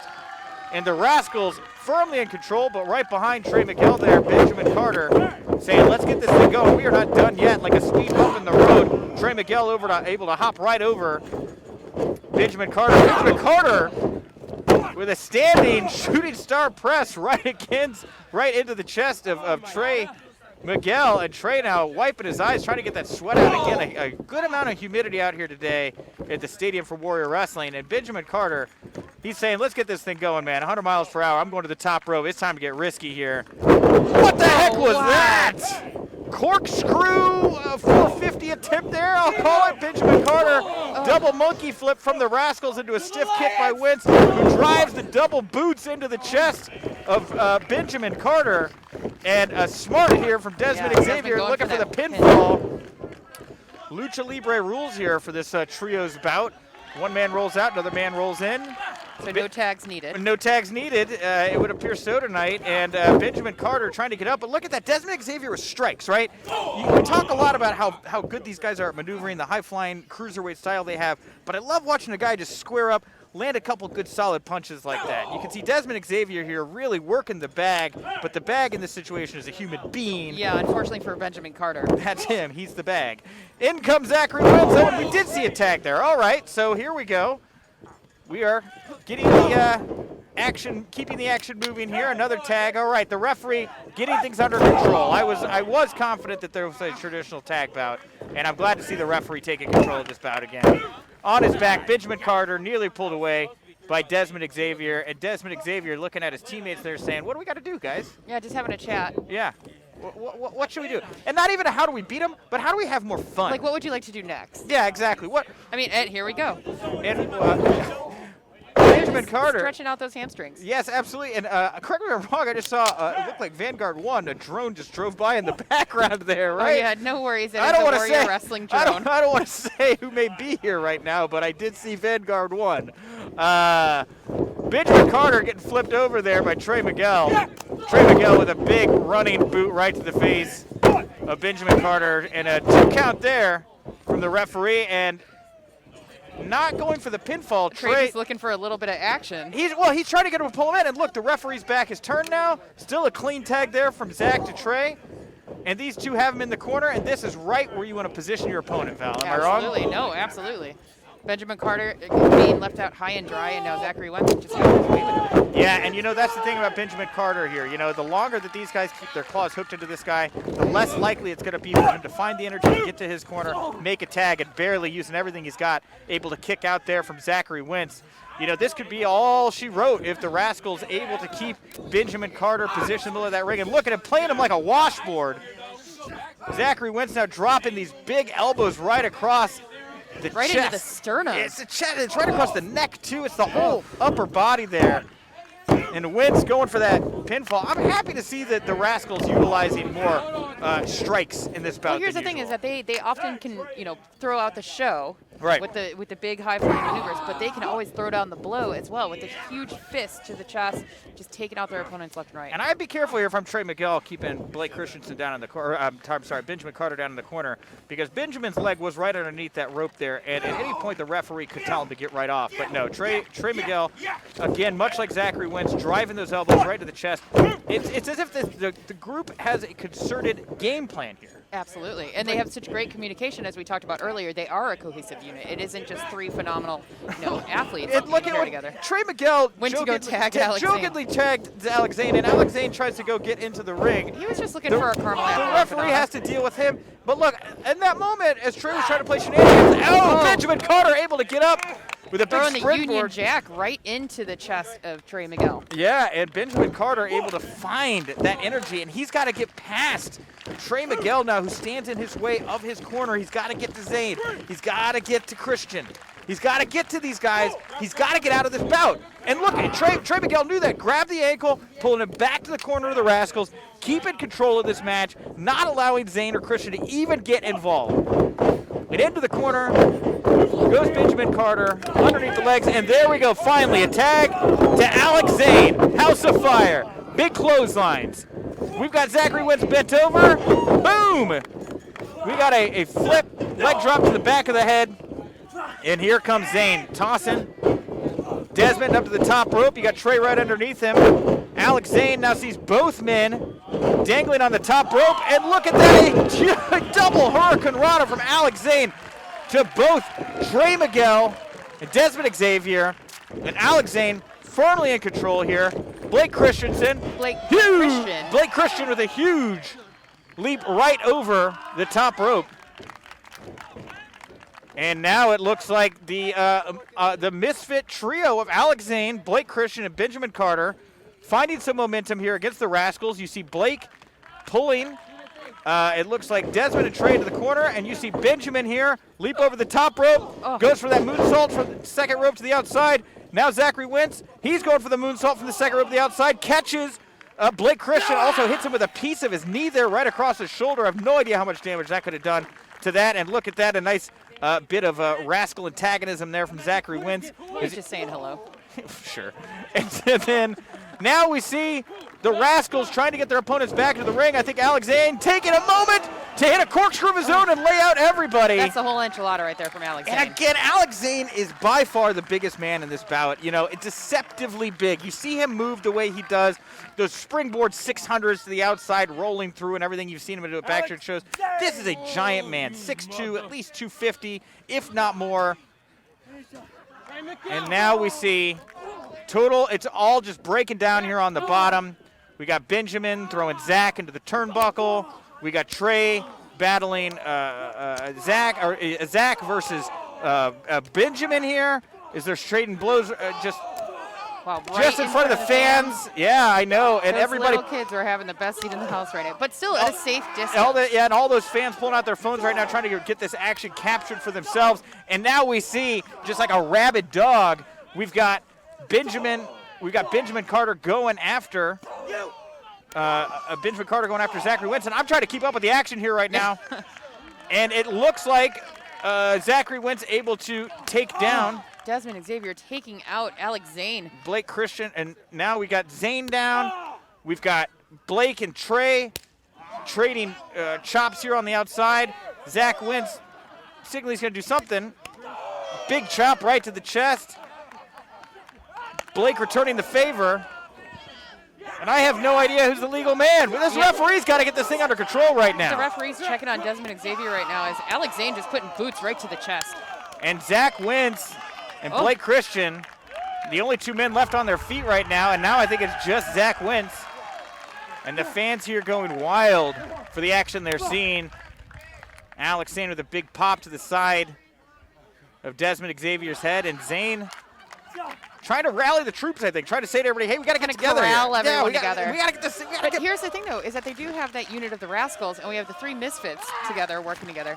I think they're doing a great job of dividing and conquering the Rascalz. But again, you're right. Why make it a trios match when you can do 3 singles bouts here? That's a very good point, Val. And Zayne here, with a nice sharp kick to the temple of Dezmond Xavier. Trey Miguel, not a fan of the AstroTurf. Also, not a fan of Blake Christian, apparently. And that's the thing, is it becomes more difficult to wrestle and fight on turf like that. You know, you have the ground shifting below you. Quick, sharp, decisive kicks to the face from Dezmond Xavier, trying to rock the bell of Zayne. A nice roundhouse kick to the side of the head.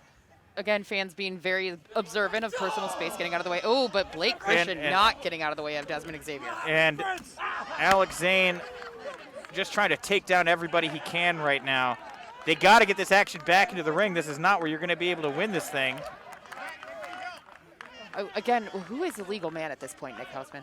I have no idea. Val, that's for the referee to decide. Zachary Wentz with a stiff super kick.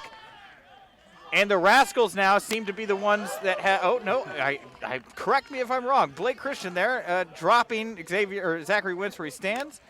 Now Blake Christensen dropping Trey and Dezmond Xavier where they stand. Now he is all heart, but right there he is all big boot to the face. Big boots, and now this oddball trio throwing Trey Miguel into Zachary Wentz, and we have Zayne, Christian, and Carter on the warpath. These men have managed to neuter the Rascalz in this moment in time. And there we go. Zachary Wentz and Trey, they're double teaming Blake. And on the other side of the ring, we've got Zayne and Benjamin seeming to double team Dezmond. Here we go. Do-si-do. Cartwheels.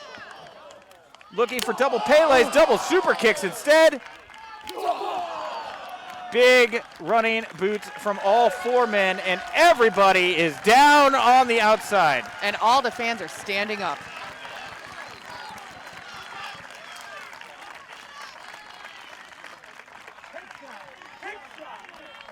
And we see, it looks like bandages that Zachary Wentz.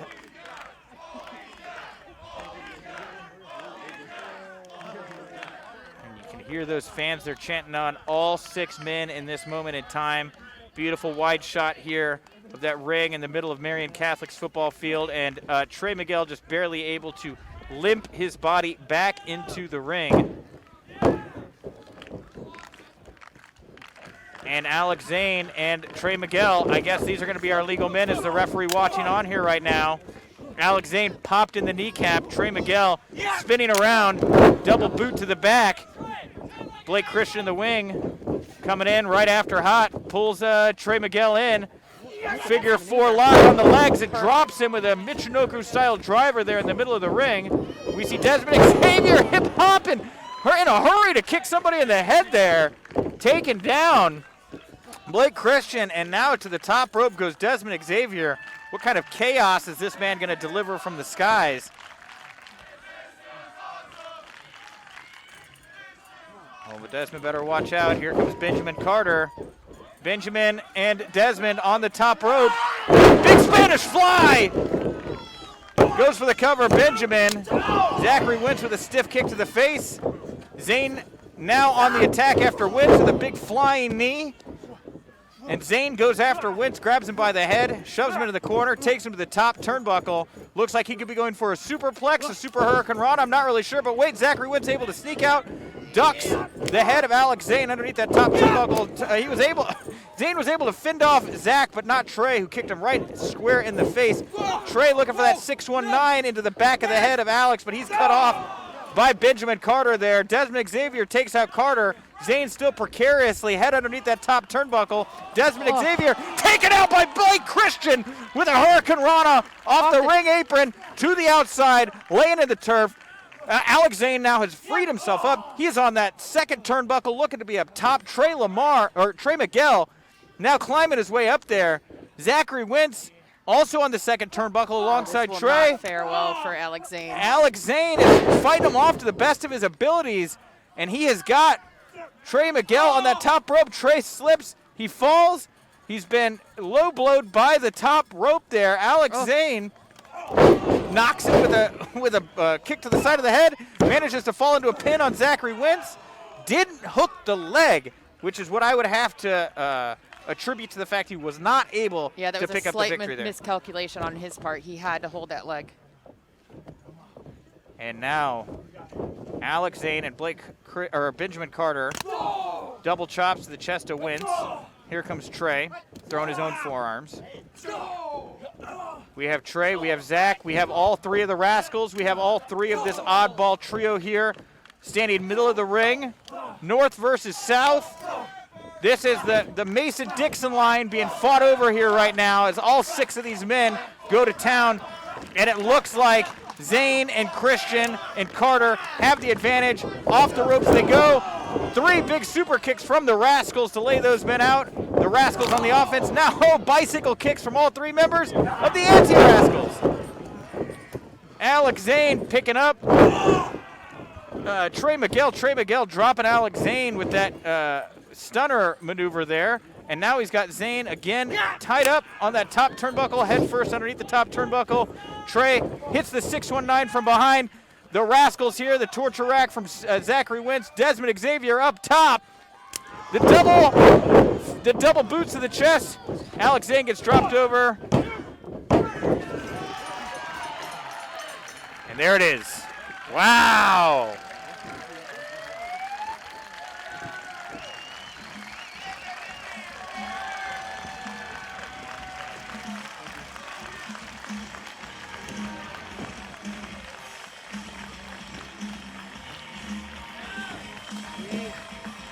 Best trios going today, bar none!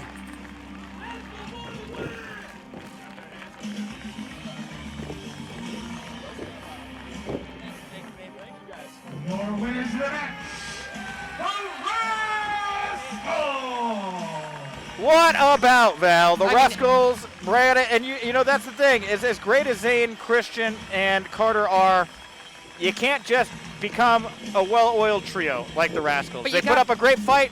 Yeah, you got to give it up for the Carter, Christian, and Zayne trio because they kept all the chaos going throughout that entire bout. Yep. Absolutely. Well, a great showing here, a great bit of sportsmanship, and we have more on the horizon. A double main event on the way. Of course, closing the show out tonight, Brian Cage versus Jeff Cobb. And before that, here just a moment, we're going to see Brian Pillman Jr. defend against Robert Ego Anthony. Let's take a moment here to enjoy these 6 men and the reaction they're getting from the crowd.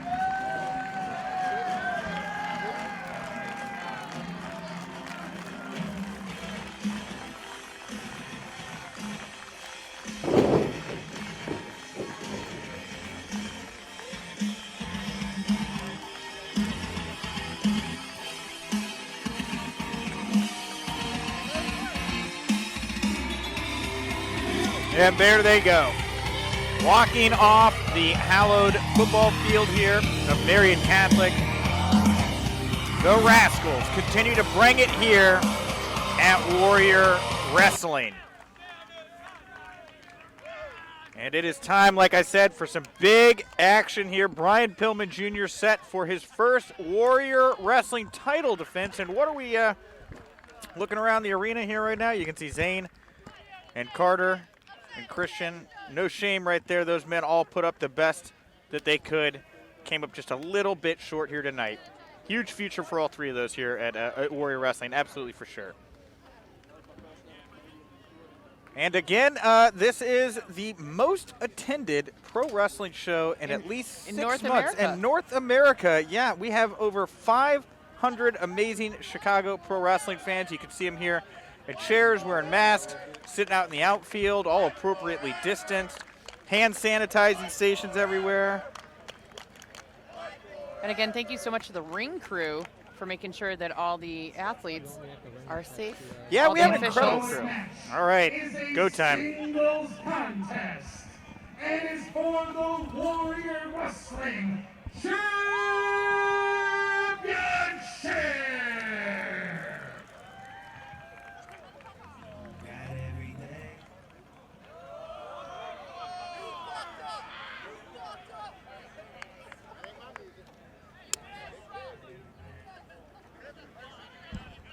Something's going wrong. Something's going on here. I hear what I thought was going to be the entrance music for Robert Anthony and Frank the Clown. Something happened here with the tech. A little bit of technical difficulty. A little technical difficulty, I believe, here.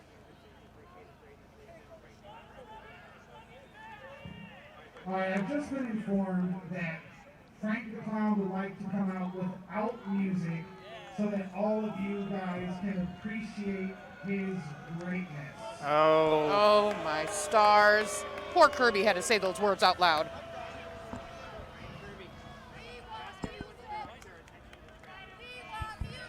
Nick, look at this time. Please direct your attention to the track. Are you kidding me? And look at that, Frank the Clown and Robert From Ego Joliet, Anthony. Illinois, accompanied to the ring by Mr. Warrior Wrestling, Frank the Clown, Robert Ego Anthony.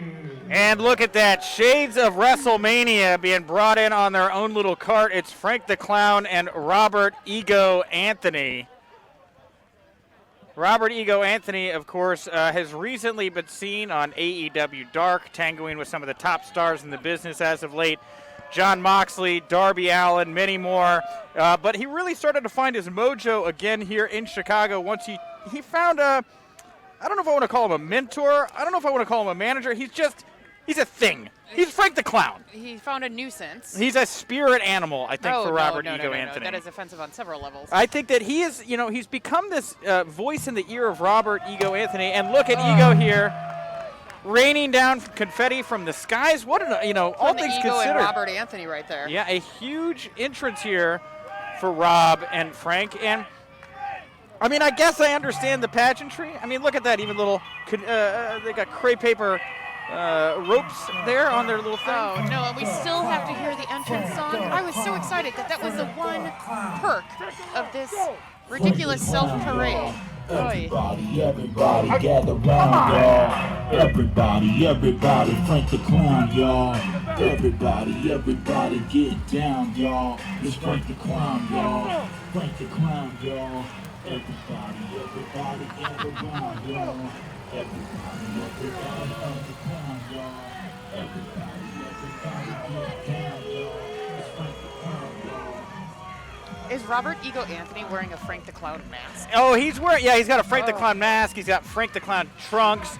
And they are taking their sweet time here as they are rolling around ringside in their John Deere golf cart. Oh, jeez. You can see our photographer Basil there trying to sneak a little shot in. Windy City Slams Mike Pink there as well. Are you done now? And they've taken 2 trips around the ring in their golf carts at this point. They fired some confetti. Oh, good. They gave Frank a microphone. Maybe we should listen. I thought he was just going to come out talking on mic. You are looking at the most recognizable, quintessential, worldly renowned, the international icon, and let's we not forget, WWE Network Megastar! It is I, Mr. Warrior Wrestling, Frank the Clown. And to my left is my big, beautiful, burly, buzzsaw, beast of a brother, and AEW Megastar, Robert Ego Anthony. Let's go! Now for the last 5 months, Frank the Clown has been cooped up in both his luxurious suburban Chicago mansion and his beautiful Florida beach house. Ugh. But I received a phone call from this man here enjoying my quarantine, and he said 2 things. Warrior Wrestling Championship and Brian Pillman Jr. And that's all I need to hear to get out of bed, because Lord knows that Frank the Clown does not get out of bed for anything less than main events and world championships, baby. Now, Junior has been a thorn in our side for over 2 years. We've had battle after battle with him, and he's like a mosquito that you can't get rid of. And if you guys continue to disrespect me, I just flew all the way from Florida. I will cough on each and every one of you. Now, see, Rob here has been beating all of AEW's top talents, including world champion Jim Maxley. And perhaps I'll be AEW champion if you brought me along for the ride. That's neither here nor there. But you see, Rob here has experience.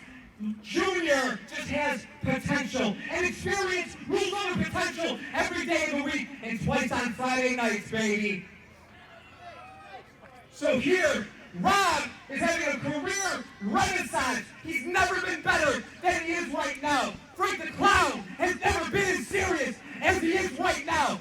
Rob is sick of being a gatekeeper to the stars. And Frank the Clown is sick of being treated like some sort of joke.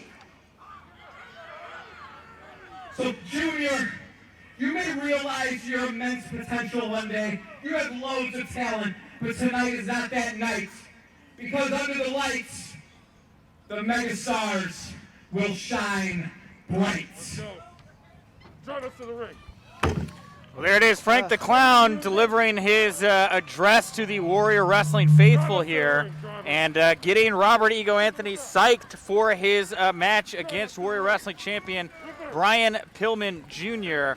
I'm a little surprised to see Rob not taking this that seriously, as Robert Anthony has, like I said, oh, wait one moment. His opponents.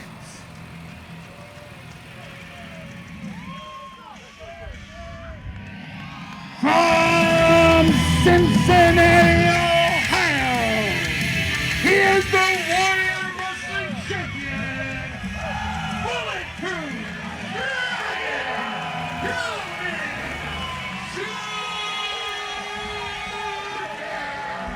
There he is, your Warrior Wrestling Champion, Brian Pillman Jr., winning that title at the last Warrior Wrestling show in a war of attrition match, having to go through 7 other top talents in Warrior Wrestling to win that title. And on top of all that, earlier in the night, Pillman Jr. took on Bully Ray in a street fight, being taken to his limits. Later on in the night, Brian Cage got to choose who would take his spot in that war of attrition match. He said, Pillman, you showed the fire with Ray. Let's see you show the fire in this war of attrition match. And here he stands now as a world champion. And Robert Anthony getting in that ring here right now. And the reason I said that I was surprised that Robert Anthony is not necessarily taking this as seriously as I thought is he hasn't exactly picked up a lot of wins on AEW Dark recently. I mean, sure, he's taken guys like Jon Moxley, Darby Allin to the limit, but he's been able to put away a big victory. And the same goes for Brian Pillman Jr. when it comes to AEW. Now, it's worth saying here, in the history books, Robert Ego Anthony has picked up a win over Brian Pillman in the past. Only 2, then lose to Brian Pillman Jr. Isn't that right, Val? Yeah, absolutely. And let's not forget, a lot of those wins that you just mentioned were because of the interference of Frank the Clown. Yeah, well, you know, cheat to win. If that's what you got to do, it's unfortunate to see Rob going that route. But you know what? He has to make a go of it right now. This is a guy at a point in his career where he has nothing to lose. This is his shot to shine brightly here, not just in AEW, but in Warrior Wrestling as well. And he, I think, knows he needs a title like the Warrior Wrestling Championship around his waist to justify the bravado. And look at that. He's just muscling Brian Pillman Jr. into that corner. And Pillman Jr. Pillman's eating up, though. Feeling these fans here right now. And now the two men looking each other down. Yeah, Brian Pillman Jr., really hot, I would say up-and-comer, but he is really there where he needs to be right now. I mean, he is the champion of Warrior Wrestling. He chatted with me earlier this week for Wrestling Inc., the Wrestling Inc. Daily, the podcast I do, talked about how he's looking to move away from MLW. He's looking to hopefully find a spot at AEW where he said his heart lies. And he's looking to prove that he deserves to be in a big spotlight like that. Wrenching away at the arm of Robert Anthony here. Anthony able to quickly roll out. And now he goes to wrench Brian Pillman's arm. And Pillman on the ground. And Ego with a traditional hammerlock here from behind. Wearing down the arm of Brian Pillman Jr. Pillman rolling through and now looking to take down Rob. Now, one of the things that I was talking to Pillman about in the locker room area was his strategy against Robert Ego Anthony. He told me that he's looking to strip the moves out of his arsenal that he doesn't think would be effective against a guy like Rob, and he's looking to incorporate new moves into his arsenal that he thinks would help him against Rob and possibly other opponents of Rob's size. One of those moves, believe it or not, that he told me he has been working on refining right now, the jackhammer. Oh, man. The jackhammer. I just got chills. Let's see if he can get Robert Anthony up, and look at that. A little finesse there with Brian Pillman. Distraction maneuver there. Almost like a headstand into a little kick to the face of Robert Ego Anthony. And Anthony certainly looks frustrated here. Yeah, he's taking a second to confer with his clown. Yeah, well, I'm sure Frank has a lot of great advice. The perfect caddy. Perfect caddy. Robert Ego Anthony starting to furrow his brow a bit more here as he looks up and down at Brian Pillman Jr.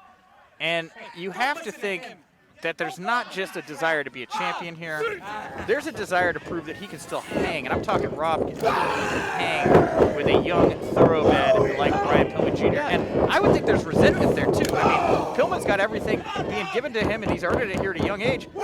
Rob is no spring chicken here right now, and he's still fighting to get those big moments in his career. Well, and not just that, but both of them have been seen, as you said, on AEW, so he has something to prove to Tony Khan and everyone back at AEW. Yeah, absolutely. And so Robert Ego Anthony here, shooting off the ropes, trying to go for a shoulder tackle. Brian Pillman Jr. taking him down. And Pillman filming Rob, I guess, making a show of it. I'm not really sure what he was trying to say. Eating it up. Oh, eating it up. Oh, got it. Wonderful. I'm horrible with shit. Ego flipped over there by Brian Pillman, threw it right to the mat.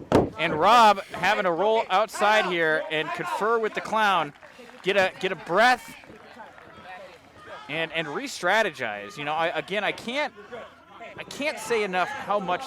I mean, this match means to both guys. I mean, this is Pillman's first title defense. And up and out to the outside. Huge cross body there, springboard to the outside.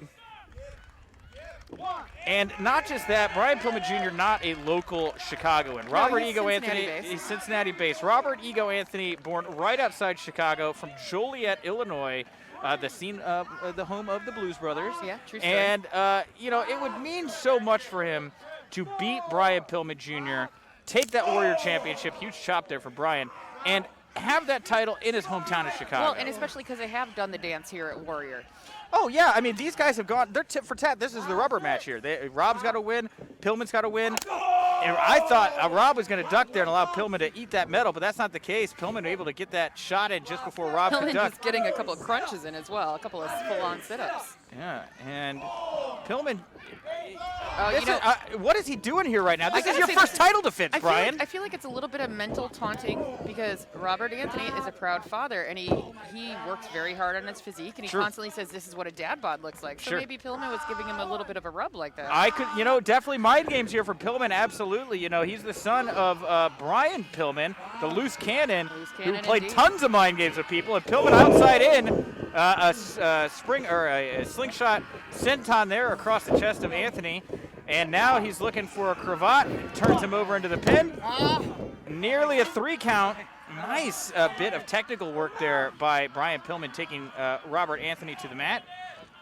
And Pillman now taking his time, making sure not to wear himself out. Yeah. I think he's truly reflecting upon the conversation that you had earlier, that he was stripping down his arsenal, making it a little bit more subtle. And wait, look, he's got him here for the jacket. No, didn't even get to throw the arm up over there. Robert was able to pitch him out of the way as Brian was briefly distracted by Frank the Clown and Rob laying in the boots to the back of the head. And now Rob pushing him into the corner. A great veteran move here by Robert Anthony, keeping him in control, not giving him any place to escape, throwing those punches right into the corner. And you watch Pillman here suffer, struggling. And look at this very unique offense from Rob, and you see how he's tying up the arm there. He's trying to hyperextend it. A lot of wrestlers would do this from behind. Rob doing it from the front, and by being able to sit across the neck. Absolutely, putting that pressure on his entire neck and his spine. Yeah, as he pulls up on that shoulder, a real easy way to pop that shoulder out of the socket. Rob now raining down those double knees to the arm of Pillman. And Pillman there, you can see shaking his fingers like he may have lost feeling in the arm but or something. the way that he was crunched down, plus the pressure applied to the neck, I mean, it would be absolutely understandable. Yeah, and now Rob shooting Pillman across the ring with all that power that he's gotten. You're absolutely right about that quote-unquote dad bod. I know Robert Anthony taking full advantage of the opportunity he's got at AEW recently, working with the top names in the business, getting ready for this title match at Warrior Wrestling. He's in the best shape of his career right now. Yeah, absolutely. We've seen him quite a bit. And look, Frank the Clown, the referee's back is turned. Frank the Clown getting his own shots in right there. Little choke to Brian Pillman Jr. And Robert Anthony now walking over. This is good teamwork here between Frank and Rob, as dirty as it may be. I mean, I'm not surprised. They don't do anything good, but they do a lot of stuff great. Yeah. It's very unfortunate. And Rob's throwing Brian Pillman Jr. here out to the outside. Brian Pillman Jr. here laying on that turf just right in front of the fans. Robert Anthony pointing to some little girl in the audience and saying, I'm going to punch your hero in the face. He punched Pillman right in the face. He's a man of his word. I guess so. I mean, a sick puppy as well. I mean, who punches men in front of children and likes it? Robert Anthony. Robert Anthony here. And Pillman looks to be trying to walk to the ring, and Anthony's like, well, instead of walking into it, why don't I walk you through it? Tried to throw him right through it, right up against that ring apron there. Big kick to the side of the face from Anthony to Pillman. And back into the ring Pillman goes. The sun is fully set here tonight. The night sky is set in. The stars are shining brightly overhead. And we got a pinfall attempt here. Referee Nate going for it again. 2 counts right in a row. 2 2s don't equal a 4. Or a 3 for that matter. And now Anthony tried to get the crowd behind him. Nobody seemed to want to cheer for him. Shocking. Again, interesting positioning, putting pressure on the neck while torquing back that arm. I really think the part of his strategy here is to immobilize the arms of Brian Pillman Jr.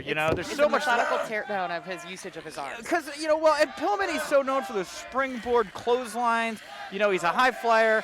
There's so much he could do with those limbs, and I think that Rob thinks that if he can just kind of take him apart piece by piece maybe that's what's going to lead to a victory here for him tonight. Yeah, I think he's going with the tactic of dismantle and disable. Yeah, and well, here we go. Another big blow from Anthony to the side of the head. Pillman with a big knife-edge chop to the chest, and now Robert Anthony with all he's got trying to fire back at Pillman. Pillman with some big chops again, and we see him saying, I'm going to get some momentum. I'm going to go for a rock and roll ride right now. Big punch to the face, Superman style, and Pillman has got the energy. He's got the mojo up to the top rope, and a huge crossbody to Robert Anthony, just like that. The snap of a finger, the blink of an eye, and Pillman is not done yet. He's going to take this energy, and like I said, that springboard clothesline is one of the things he's known for. Boom, right there. Yep, Anthony obviously didn't do enough. A pinfall attempt here from Brian Pillman, and Junior was not able to get it done. And it looks like Pillman may have tweaked his knee on any one of the high-flying maneuvers he was just able to execute. I'm just not sure that he can afford to lose any more mobility in his limbs.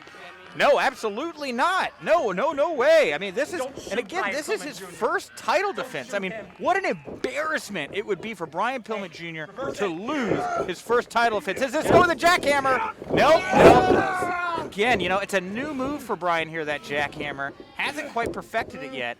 And Robert Anthony now working that knee. I thought he was going to go for a single leg crab. No, pulling off the knee pad.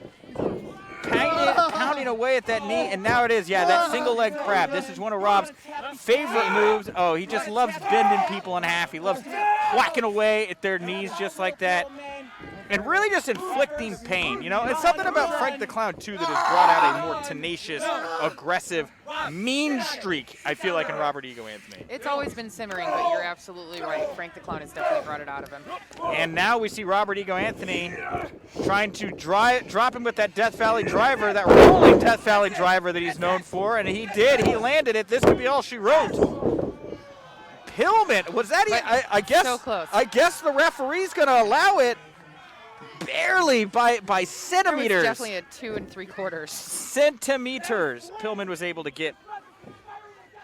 He was able to get his shoulder up there, and Pillman noticeably in some pain right now. Yeah, again, waving those fingers just to say, I'm still here, but I also think a bit of it is to say, am I still here? And I see Rob staring down that leg once again, like a jackal, a hyena, looking to pick apart a carcass. More big kicks to that knee. You know, we saw him go for the arms earlier. Now working after the knee. There ain't going to be much left of Pillman if he's going to let Anthony continue to take advantage of him like this. Anthony grabbed him by the knee. I don't know what he was looking for, but Pillman able to muscle his way out. Pillman underneath, Rob underneath. A big back elbow from Pillman. Anthony looking for one of his own. And instead he gets dropped to the side suplex from Pillman, and Pillman looking for a pinfall. And Anthony this time the one that was barely able to kick out of the maneuver, and Pillman again favoring that knee very hard. And of course, Brian has had problems with his knees in the past. We saw Joey Janela dealing with an issue similar earlier. He was able to pull it out, but can it happen twice? I mean, that knee pad is now loose. It's not offering a lot of protection or stability right now. No, not at all. He's looking for that deep down dig that he has to find. He has the desire, but does he still have the drive with all this brutality to his body? It's a great question here, and Pillman down, writhing in pain. Robert Anthony deciding that he can take advantage of this situation, bringing Pillman to his feet. Look at him! You're an embarrassment! An embarrassment! You are nothing! You are nothing! Look at them! Look at them! Tell them you failed! Tell them you failed! Tell them you failed! And Robert Ego Anthony demanding Brian Pillman Jr. tell the fans that he has failed, and instead, a spinning neck breaker there from Pillman onto Anthony. Anthony down and not down for the 3. And all that yelling that Rob had at the camera, all that fire, fury, brimstone, and Brian Pillman Jr., he has him up! Is he going to be able to hit it? He did it! Oh, the jackhammer! Oh my goodness! Just got chills everywhere. And wow, it worked exactly to plan how he told me it would. Perfect. Wonderful. That was perfection right there.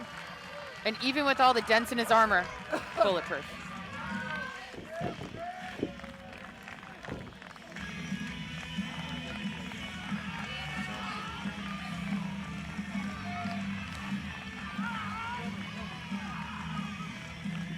Your winner of the match, and still Warrior Wrestling Champion, Pillman Jr.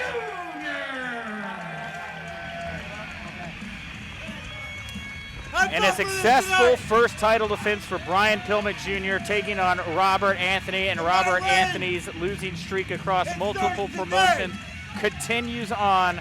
If I was a betting man, I would bet we see a fired up, angry, quite frankly, pissed off Robert Anthony at the next Warrior Wrestling event. And Brian Pillman Jr. rolls on. He will certainly be back for more title defenses here. Couldn't be happier to have him. What a man to lead the charge here for Warrior Wrestling. And look at these fans on their feet cheering on this legacy talent. You know, when I look at Brian and I look at that title, I think, of course, about his father, who was such a great performer, Absolutely. but was never quite able to reach the top of the mountain when it comes to being a world champion. Is it possible that Brian Pillman Jr. could exceed his father's legacy with more gold, more great matches? It is a very big thing to say, but this is a very young man with very natural abilities, anything's possible. Anything's possible. I mean, only time will tell where his story is going to go, but as you mentioned, he is a very young athlete. So young. He has so much time ahead of him. So much young. talent. So much talent. All right, and we honestly couldn't have a better champion to Nope. represent Warrior Wrestling. well, you say that, Val, but we are going to see the former Warrior Wrestling champion in the main event here. Brian Cage, recovered from injury, is about to take on Jeff Cobb in a match that I'm sure that he would like to win and stake his claim for a rematch for a title. He never technically lost it. He never lost it, Val. He unfortunately suffered a pretty severe injury that required quite a bit of surgery and a bit of downtime, but he's back looking better than ever, also with AEW. Okay, come on, Frank and Rob. You lost. Wasn't a good night for you. Pack up the clown makeup. There's so many garbage cans. Can't they just crawl into one of them? That's a great question. Frank, put the confetti back in the gun, whatever ridiculously long. Can you go back to Florida? And these fans are getting ravenous. And right now we're going to cut to a commercial here for our very good friends at Wrestling Travel, to one of our sponsors for tonight's Warrior Wrestling event.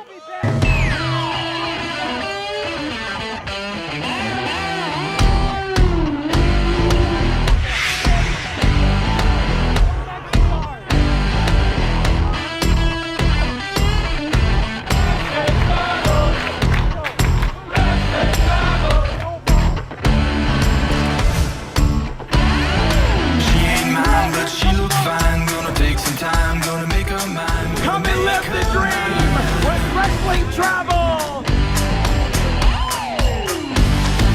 I'm the man, I got the plan. When it hits the fan, do all I can, do all I can.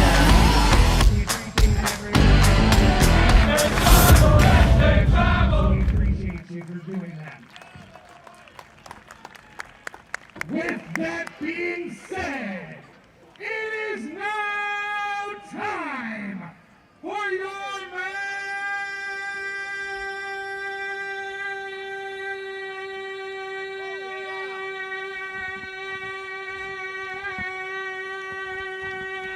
Are you going to play their commercial at the end of the show?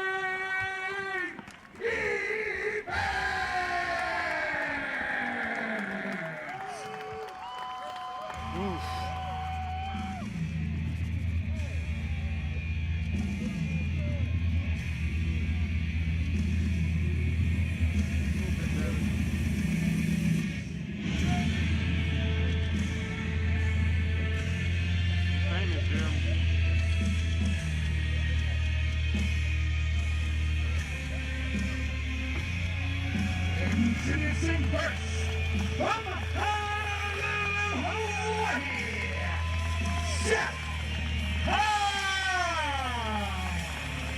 One of the premier athletes on the planet, Jeff Cobb, pulling double duty. He is live here tonight in Chicago Heights for Warrior Wrestling. He was also featured tonight, if you were watching earlier, on New Japan World as part of the New Japan Strong Tournament. He is vying for the opportunity in New Japan right now to get a chance to face Jon Moxley for his IWGP United States Championship. So Jeff Cobb got a lot on his plate right now, a lot of big opportunities, and he does not want to be derailed. He does not want to lose momentum by losing to the machine, Brian Cage, here tonight, Val. No, absolutely not. And he has been solid working for months now. Even while others were at rest, he was always at work. So I'm so excited to see him put the work down with kidding. Brian Cage. And his opponent.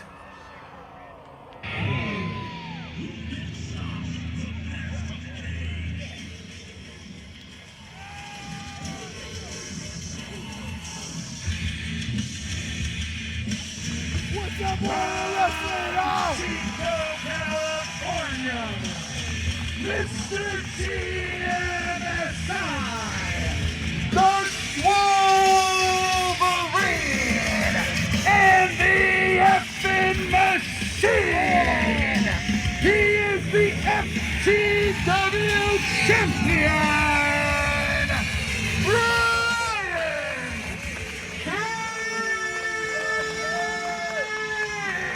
Cage. Like I said, Val, the former Warrior Wrestling champion, Brian Cage.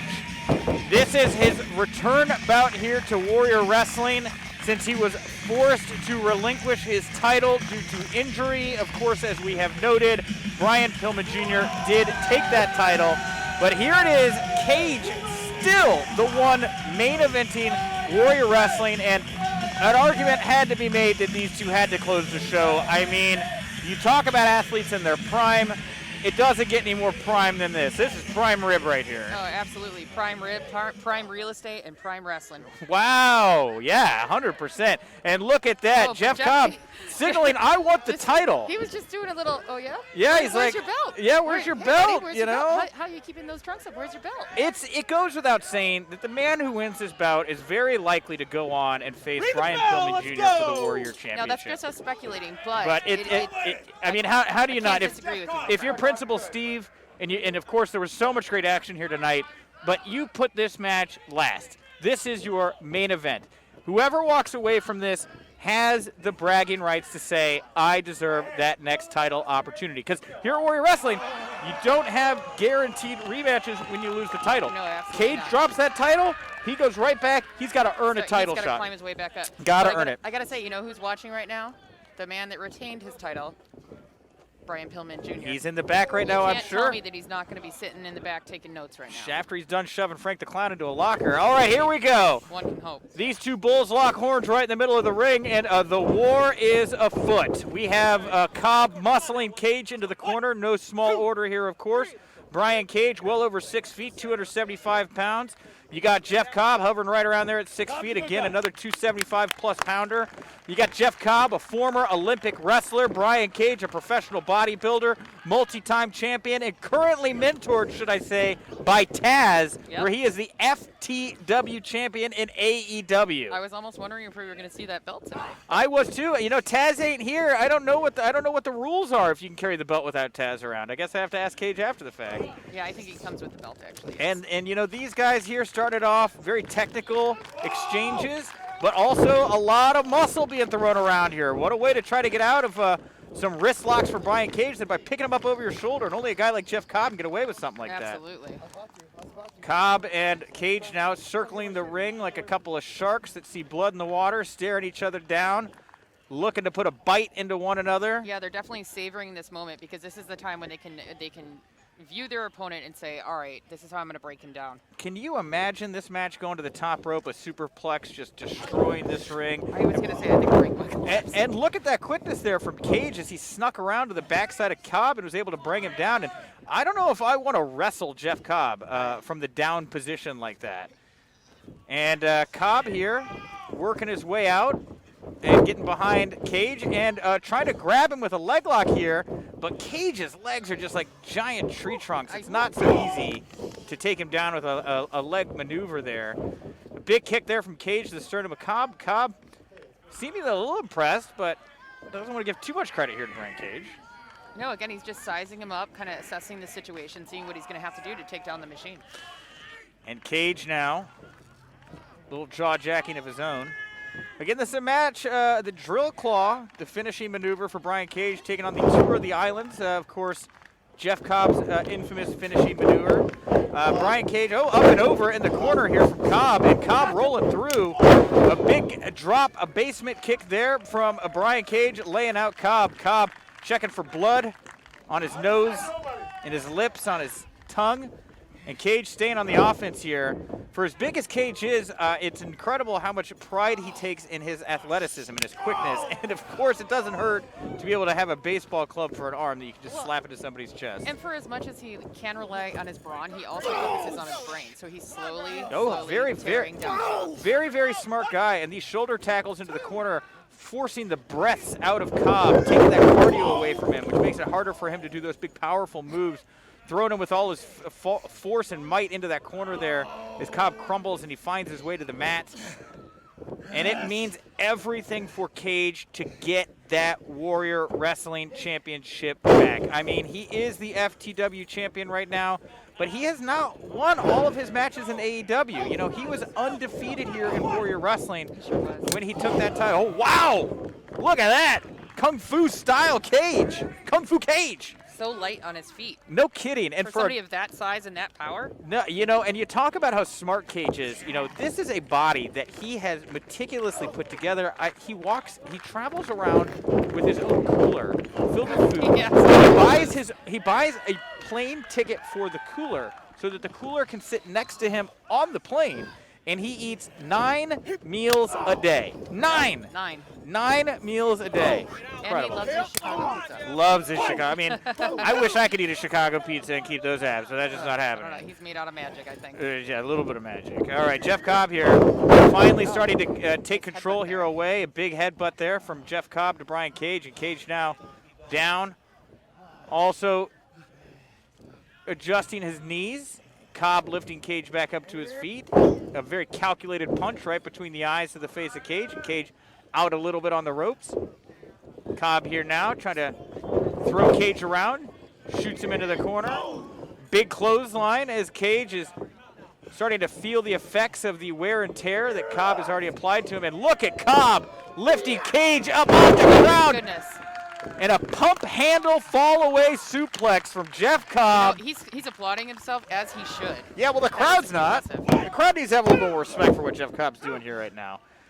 Jeff Cobb going for that pinfall there a little early. Brian Cage still got a lot of energy, and it is incredible to me seeing how active and measured Brian Cage is. I remember when he was first injured, and Cobb there running right into the corner trying to take out the oxygen of Cage as well. But I'll never forget the match that Brian Cage had while he was injured in a steel cage against Wardlow and Austin Aries. For him to show up, perform like that, and come out on top was so impressive. Here he is again tonight trying to find that wave of momentum. Inside out! Drops Jeff Cobb right there in the middle of the ring, rolls him over. And could that be it? No, still a little early. Yeah, I was going to say it's still pretty early on. Jeff Cobb definitely has a lot of fight. These men are like weapons, Val. They are the weapons. They are weapons, mountains made of weapons, yes. Mountains made of weapons. Action figures right out of the package, absolutely. And two of the biggest men in the business, two of the most athletic. I see guys like this. I think about Bam Bam Bigelow. I think about a guy, wow, and again, like that bicycle kick there from Cage, being able to get his foot so far up high over his head, taking down Jeff Cobb. And Cobb now getting tossed to the ring apron area. Brian Cage following him out there, and it looks like we're going to have a fight on the plank. No, Cage falling to the turf. Oh, he wants to bring him down to ground and pound right there. That was a very awkward fall there from Cage off of the ring apron to the ground. And Cobb eating the edge of the apron there, and Cage taking him around, wraps Cobb's arm around him, and what's he going to do here? Oh, he drops him with a side back suplex onto the ring apron. Right on his spine. Right on his spine. That's an easy way for you to really have your career like ended? A bulging disc. Yeah, absolutely. End your career 100%. It's very dangerous out there.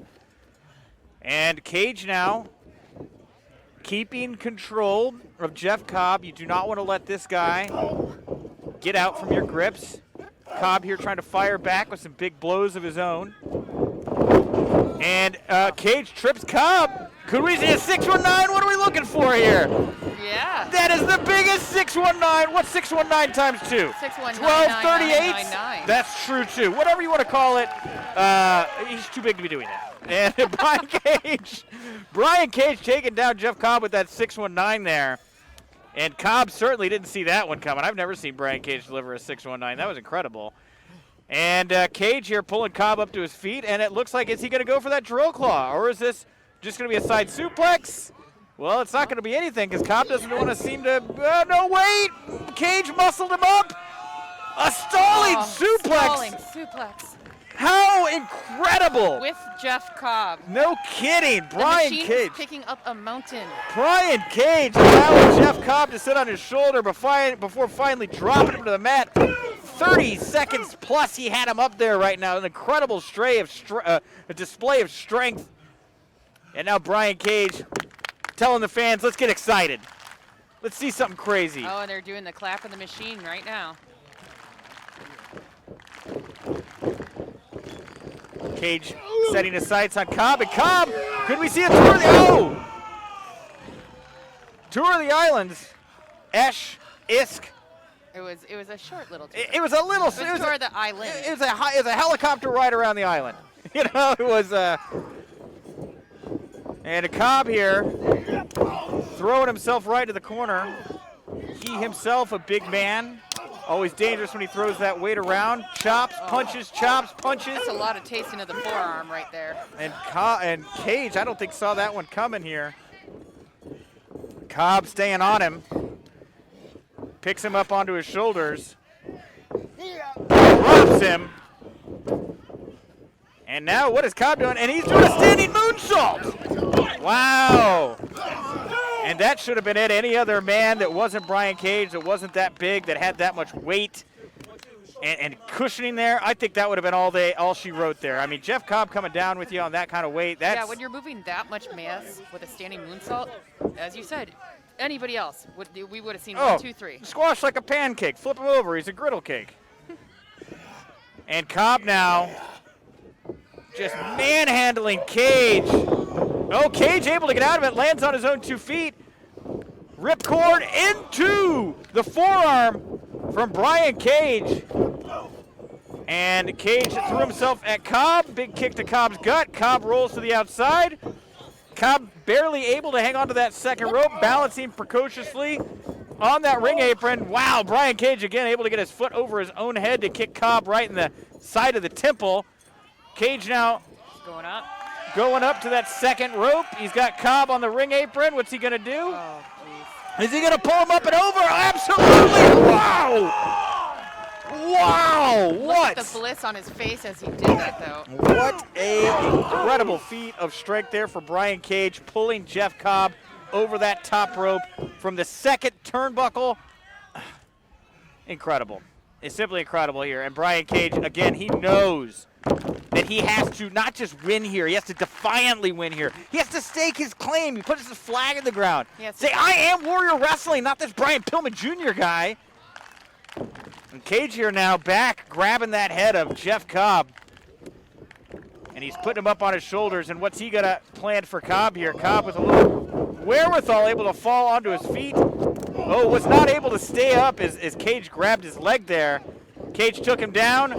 A big discus punch attempt from Cage. Towards the right fall from Cobb to Cage. An angle slam type maneuver, and Cobb rolls over onto Cage, and that's not enough. You're going to have to be able to hook a leg and lay on top of him more than just throw an arm over the top of Cage to put this thing away right now. And like I said, the sun has gone down. More than 500 fans here at Marion Catholic for Warrior Wrestling Friday Night Lights. We're streaming live on Fight.tv, courtesy of our good friends over at High Spots. And Cobb now sends Cage into the ropes, and he was going for a sidewalk slam. Cage rolls him over. Very nearly had him for the 3 count. Cage, oh wow! Wow. Pulls him with that face buster right there. Kind of a Sister Abigail type maneuver. And yeah, it was definitely devastating to Jeff Cobb. He's rolled out of frame, but there he is. You could see him struggling to get up. Will he be able to pull himself up as Brian Cage sits in the corner, just getting the fans into every second of this?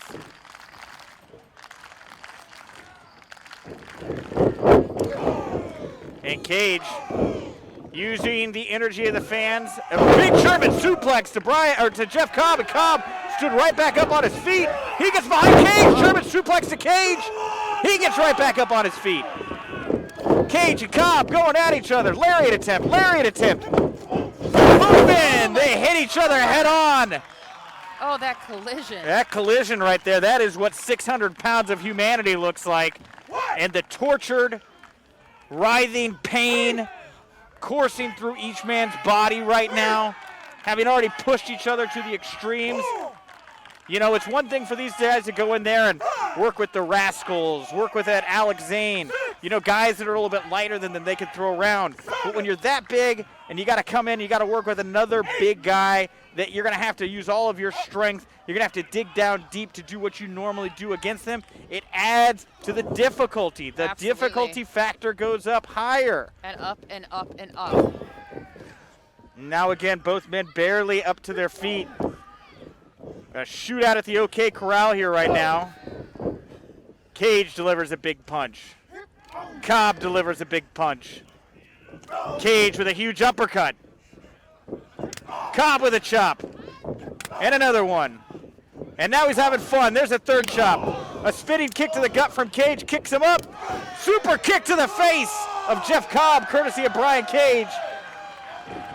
And a discus attempt. Oh, Cobb with the super kick, showing his flexibility. Another discus lariat hit. That time he was successful.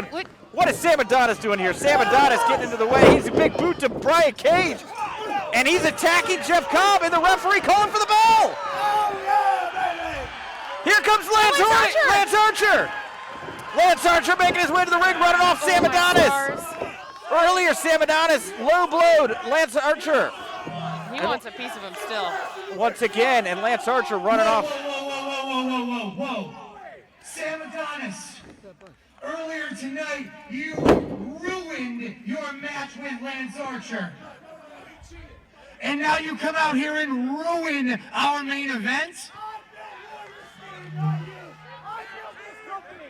Well, it looks like to me and everybody here that you want to pick a fight with Lance Archer, with Brian Cage, with Jeff Cobb. If that's what you want, Sam Adonis, then that's what you've got. Because this main event is going to continue as a fatal four-way. Oh. Wow! Principal Steve! Just when we thought Friday Night Lights could not get better, here we have it.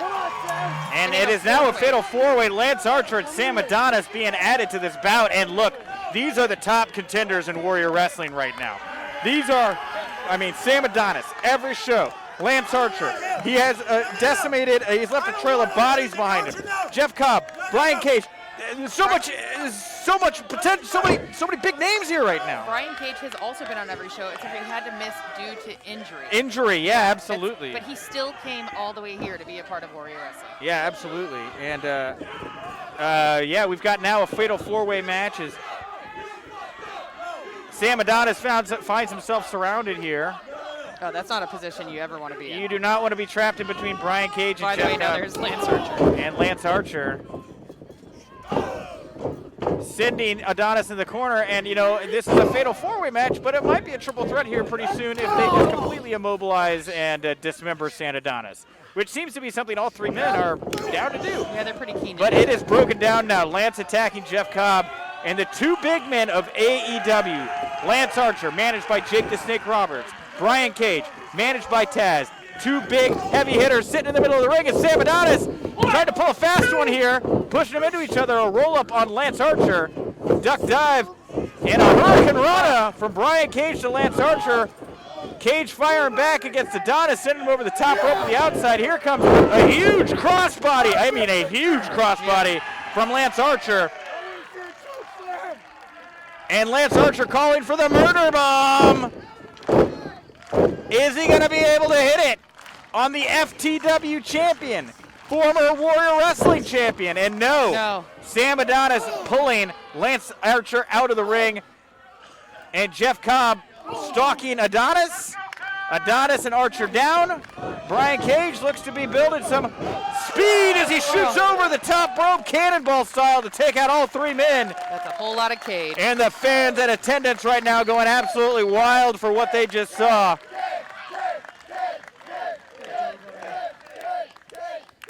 And Cage picks up Adonis, a man he has a lot of history with here in Warrior Wrestling.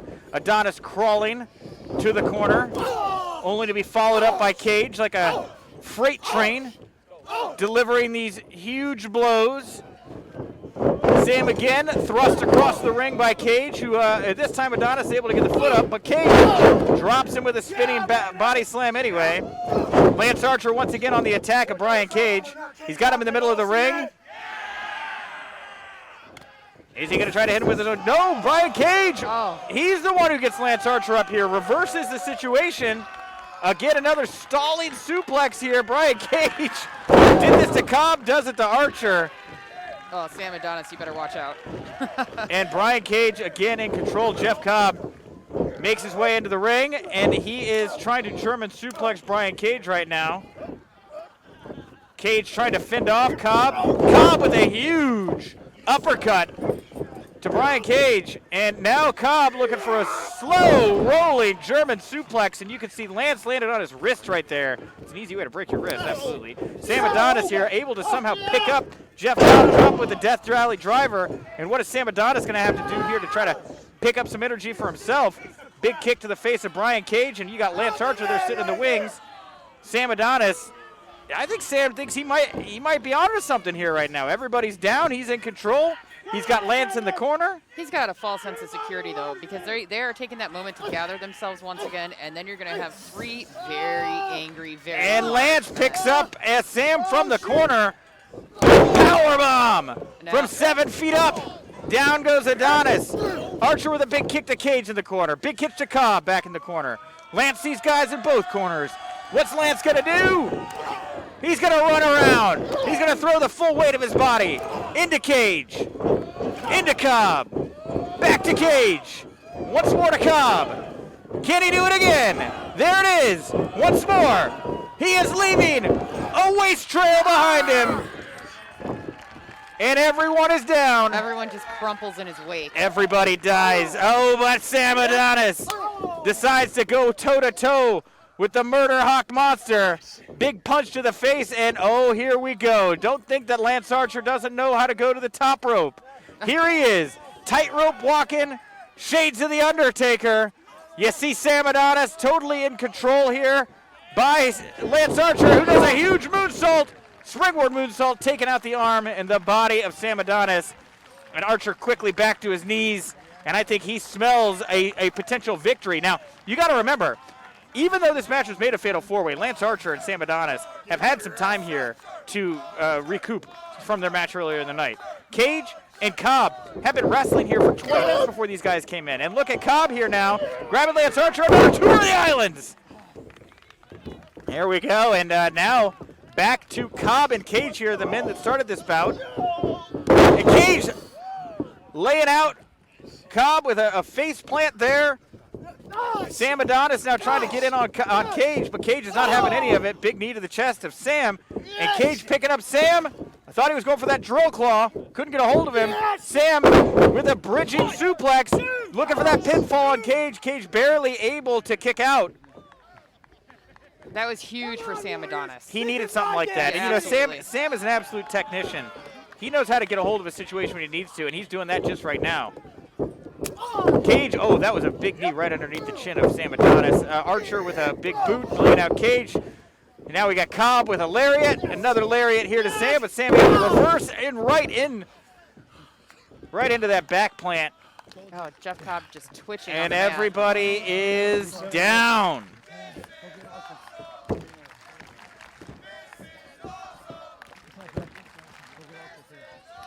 And the fans in attendance here letting the wrestlers know that they think the work they're doing is awesome. Yeah, and they are not wrong. They're not wrong, but look, I don't know that Sam wants to have a "this is awesome" chant. He wants to have a "you're a winner" moment, you know? I don't think he cares if it's a chant. Archer driving Adonis into the corner. Huge overhand chops. Takes him to the top. Very dangerous situation for Adonis. He gets popped in the face. And now we see There we go. Lance Archer with that crucifix. Is he going to do that crucifix bomb to Sam Adonis? Yes, he is. Archer looking for the pinfall. Cage jumps in. Cobb was looking to get in on it as well if Cage wouldn't have been there. Cage and Cobb once again squaring off. Oh, the Tour of the Islands from Jeff Cobb and Archer this time. Attacking Cobb. Big sidewalk slam from Lance Archer to Cobb. And Cobb is down. Yeah, Lance Archer is just amped and ready to go. And Archer now. Oh, look Fueled. at Adonis, though, stalking Archer. Yeah, he is down there on his hands and knees, and Archer pushing him away. Doesn't seem to be taking Sam as a threat very seriously.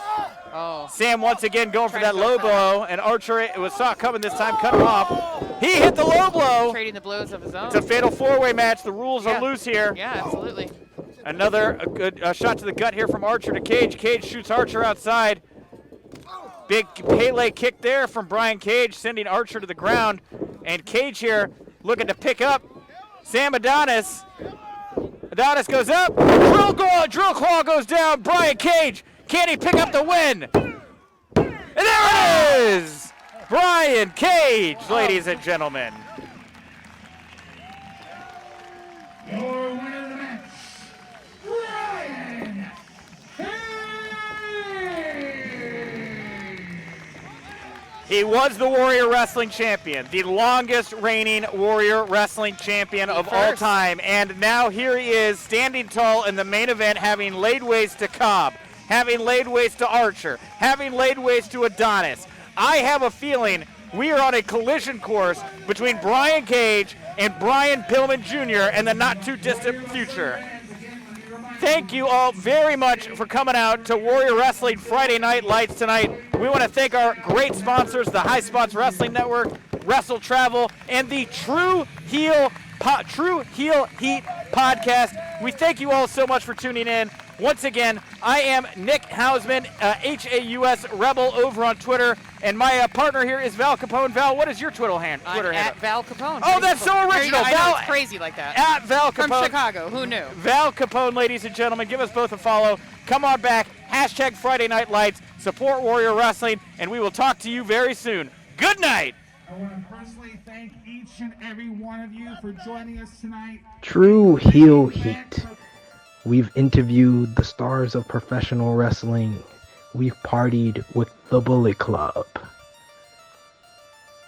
We've talked to some of the biggest stars in the sport before they've been signed to the biggest promotions. We have a weekly podcast where we break down the latest news.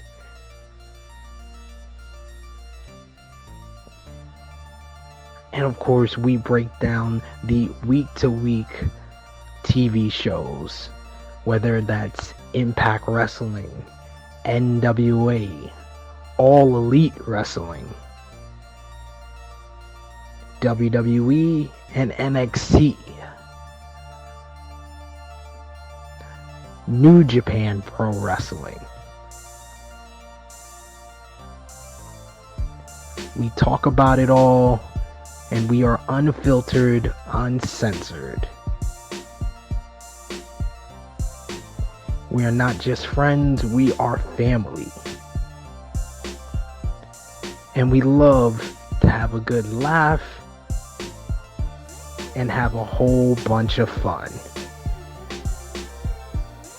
You can listen to us on your favorite podcast platforms, and of course follow us on Facebook, Twitter, Instagram, and subscribe to our YouTube channel.